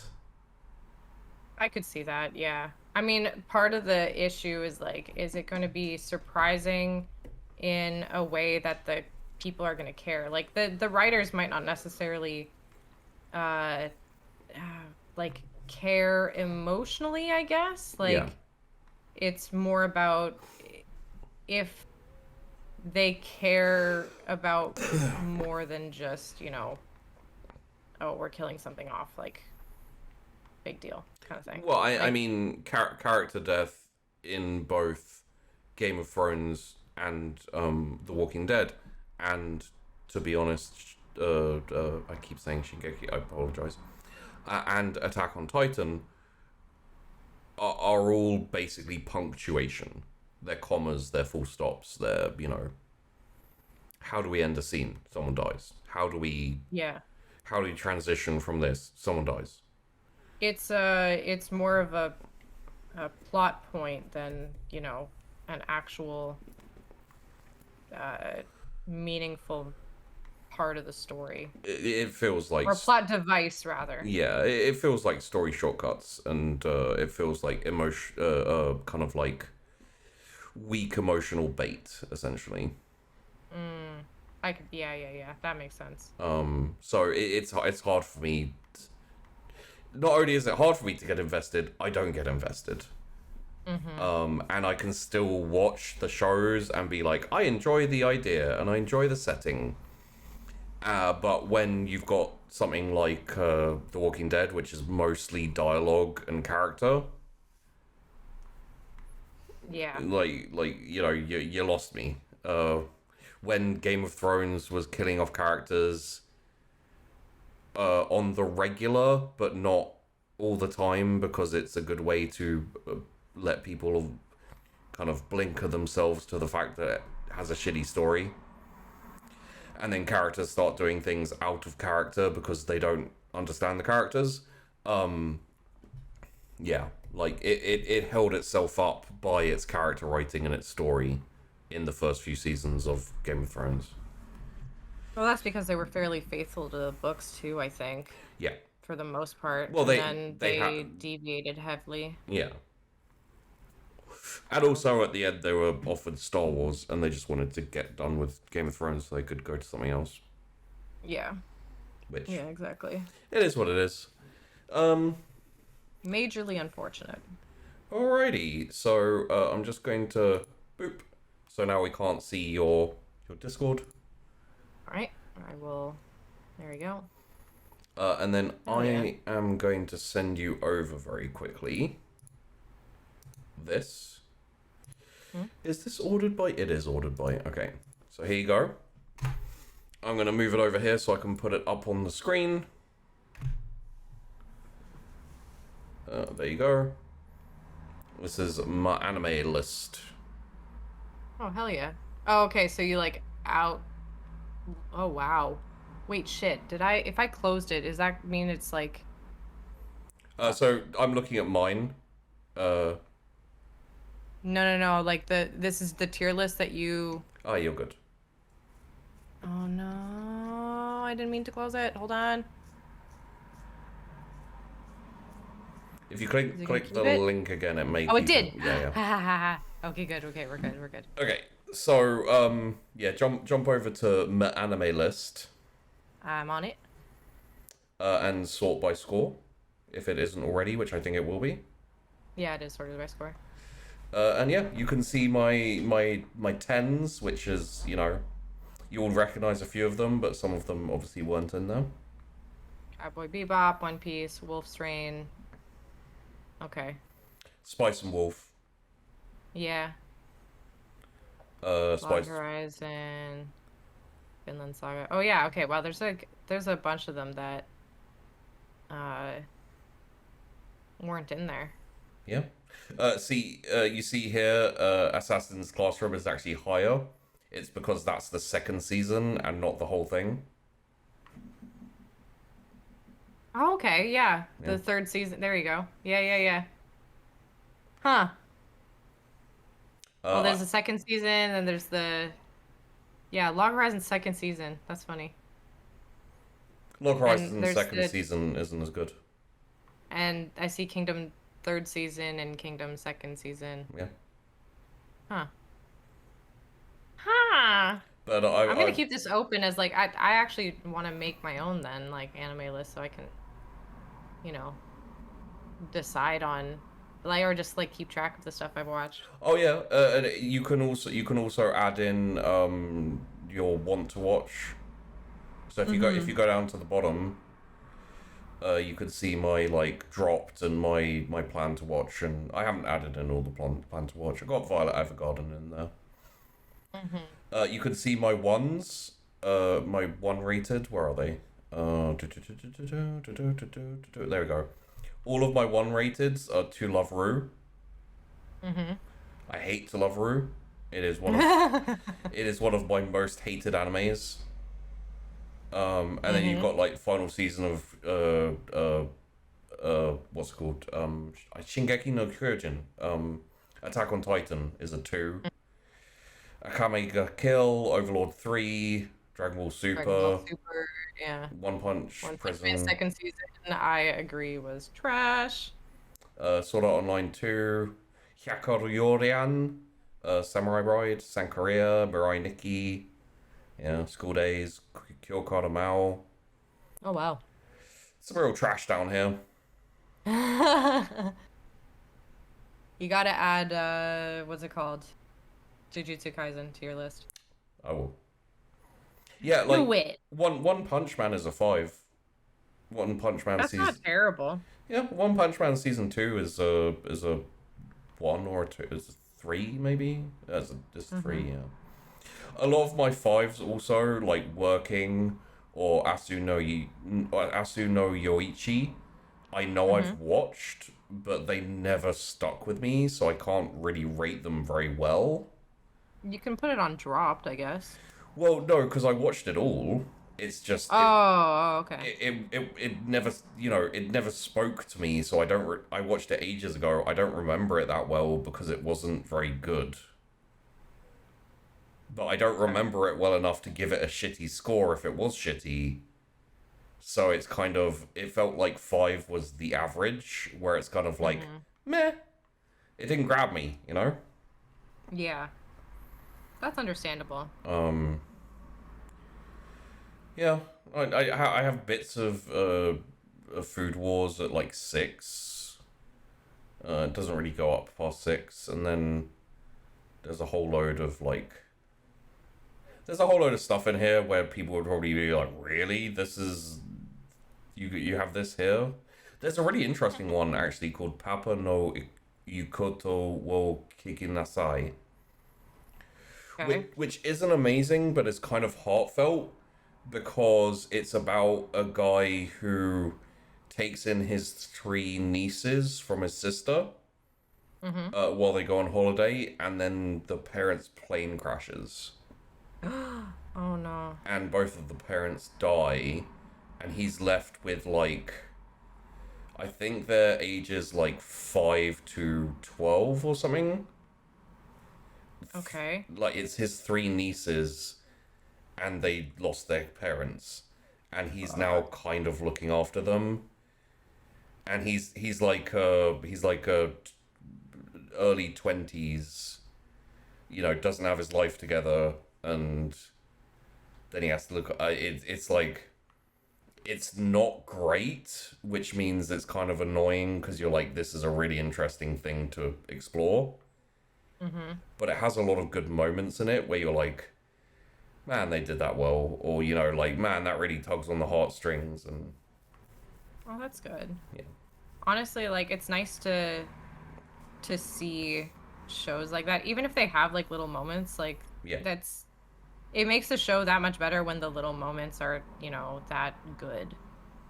And I mean, I have to say, I appreciate those kind of shows too. I have a lot of things like Kimi no Todoke,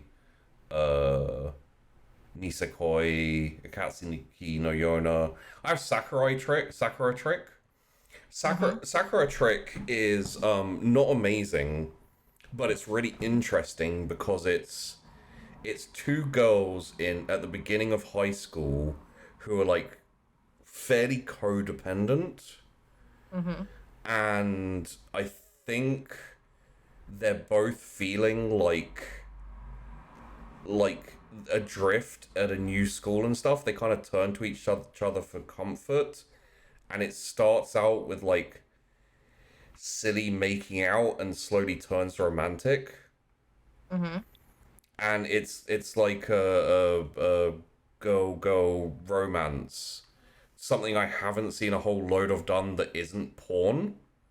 Yeah. In anime basically.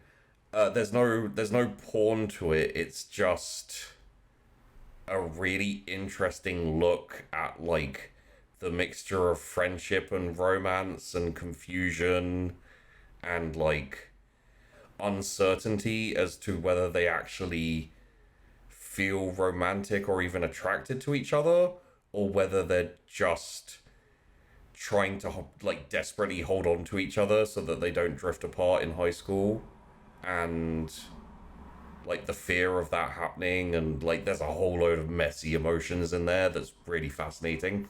As I said, not amazing, but really interesting. So that's why that's why that's up at a 7. But I'm surprised you haven't seen these ones, because they're, very gay.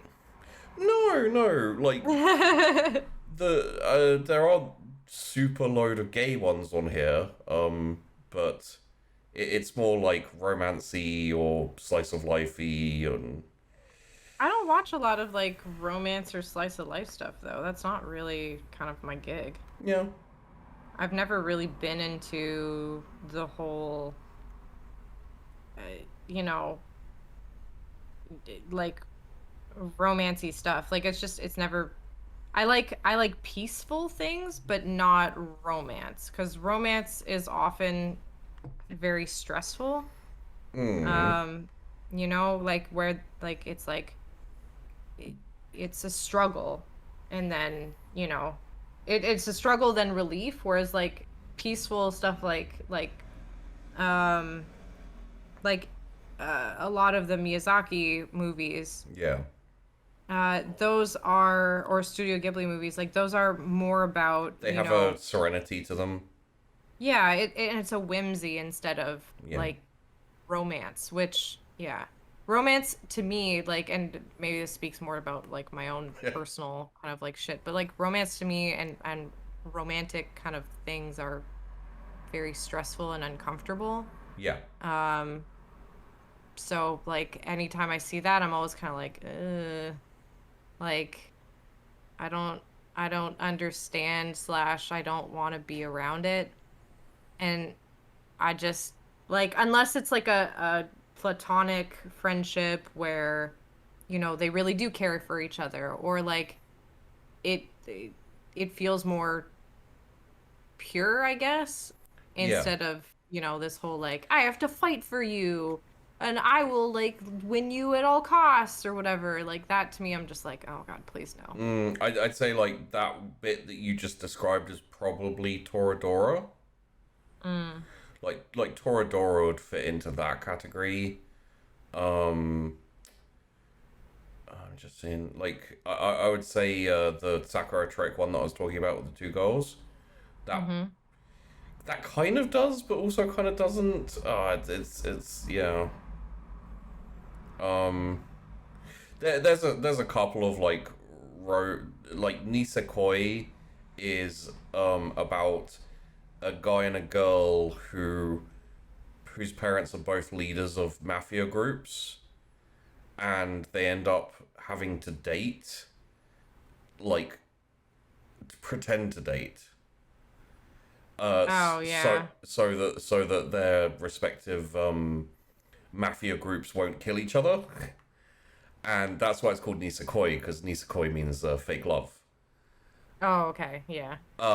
And it's basically like them not getting along at all, and having to fake being in love, and then like slowly getting closer because they have to hang out with each other. It's got a little bit of a harem deal to it as well, like not kind of ecchi harem, just girls falling for the guy because he's a nice guy. Yeah, Mm-hmm. it's got good and it's got bad, but yeah, I'd say most of them. Maybe something like Kimi no Todoke could work for you, Maybe. because that's a lot more kind of that's a lot more kind of like realistic romance, where people get in their own way, and there's not this kind of like fight for me or I'll fight for you, or you know there's not that much romantic drama. It's more people not understanding each other, and Mm. which I don't know. It really depends. If it's not your cup of tea, then it's like, yeah, no, go somewhere else. I mean, I'm always down to kind of check something out, and if I really don't like it, like I won't watch it. But Yeah. The cool thing about a lot of animes is that you can generally get a good gist of it like right off the bat. But we'll have to kind of like, yeah, I'll have to like play around and take a look at some of them. Yeah. Yeah. I'd like Hell to yeah. see your anime list once you've written it up. Yeah, actually, I'll genuinely take a look at it, and like at this, I didn't know this website existed. I mean, it's nice to see, so I'm actually gonna try to put some stuff in there. It's something I've been putting off for a while, and then I was kind of sitting around a couple of days ago, and I was like, fuck it, I'll just do it. And now I have. So there you go. Now you have, and what a good list it is. I feel like you don't know 90% of it. I mean, yeah, but it's still by a good list, I mean it's a good substantial list. Oh, I mean, okay, guys. So what? I don't. Hold on. What did I miss? What did I miss? I was gonna make a Were you gonna make an inappropriate joke? I was gonna make an innuendo joke because I'm like, I don't think you understand my list. You're like, well, it's a big substantial list. Oh my god. I was gonna be like, it's just flattery, you know. Jesus. It's like standard like scene in a comedy where like a guy and a girl hook up, and they're still wearing all of their undergarments in bed, and when they get to the sex scene they just pull the covers over their head type thing. But in between, you'll like have the camera not on them, and the guy's like, I'm not sure this is big enough. And she's like, no, it's big enough, like this is quite enough to satisfy me. It's like, I don't know, I feel kind of self-conscious, like maybe I should have brought something a bit more. It's like, no, it's great. And then it like goes to the bed, and they're like holding a big sub sandwich or something like that, and yeah, they're about to eat it, and it's like, yeah, that's fucking funny. Yeah, that's fucking good. I love those kind of scenes. It's always like, we know you're not talking about that, but do you know you're not talking about that? Like, and that's the really like comfort comedy, the type of Friends type thing where what it's gonna be, that there's a joke coming, and the satisfaction is seeing that thing is gonna happen. And it all being very safe and very kind of just like, I call it sickness viewing, where essentially it's the type of thing when you're feeling really run down and ill, you can throw on and fall asleep and wake up and like feel like crap and not really pay attention and fall asleep again and wake up, and it doesn't matter, you just keep watching it because it doesn't matter where you are. I could see that. That's actually a really nice way of looking at it. Yeah. I never really thought of it that way. Yeah. Hell yeah. But yeah, I like that. Well, thank you for bringing me on again, and for always happy to have you on. Everything. Oh my god. What? You anyway. What? You know exactly. You just don't No, I think this one's on you that time, because I've got no idea what the implication was there. Sure. Yeah, exactly. So fucking ridiculous. So thanks for watching, everyone. God. Vandi, it was great to have you on. No, it's my pleasure. I am always happy to be on the Bar Brawl or any shows and stuff that you're running. So thank you for inviting me, and I'm looking forward to watching the ones where Tess and I almost said Tess and Chris, but it's Tess and Tash. Yeah.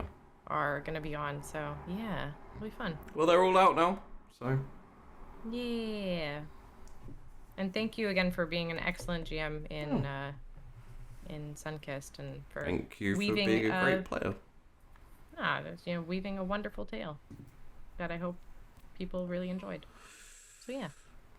Hell yeah. And I'll be organising Tash and Tess to come on and do something similar. Hell yeah. That'll be great. Yeah. Thanks for watching, everyone. This episode will be out on the YouTubes if you missed any of it, or if you want to rewatch it. There's a lot of anime talk. And yeah, new show coming soon.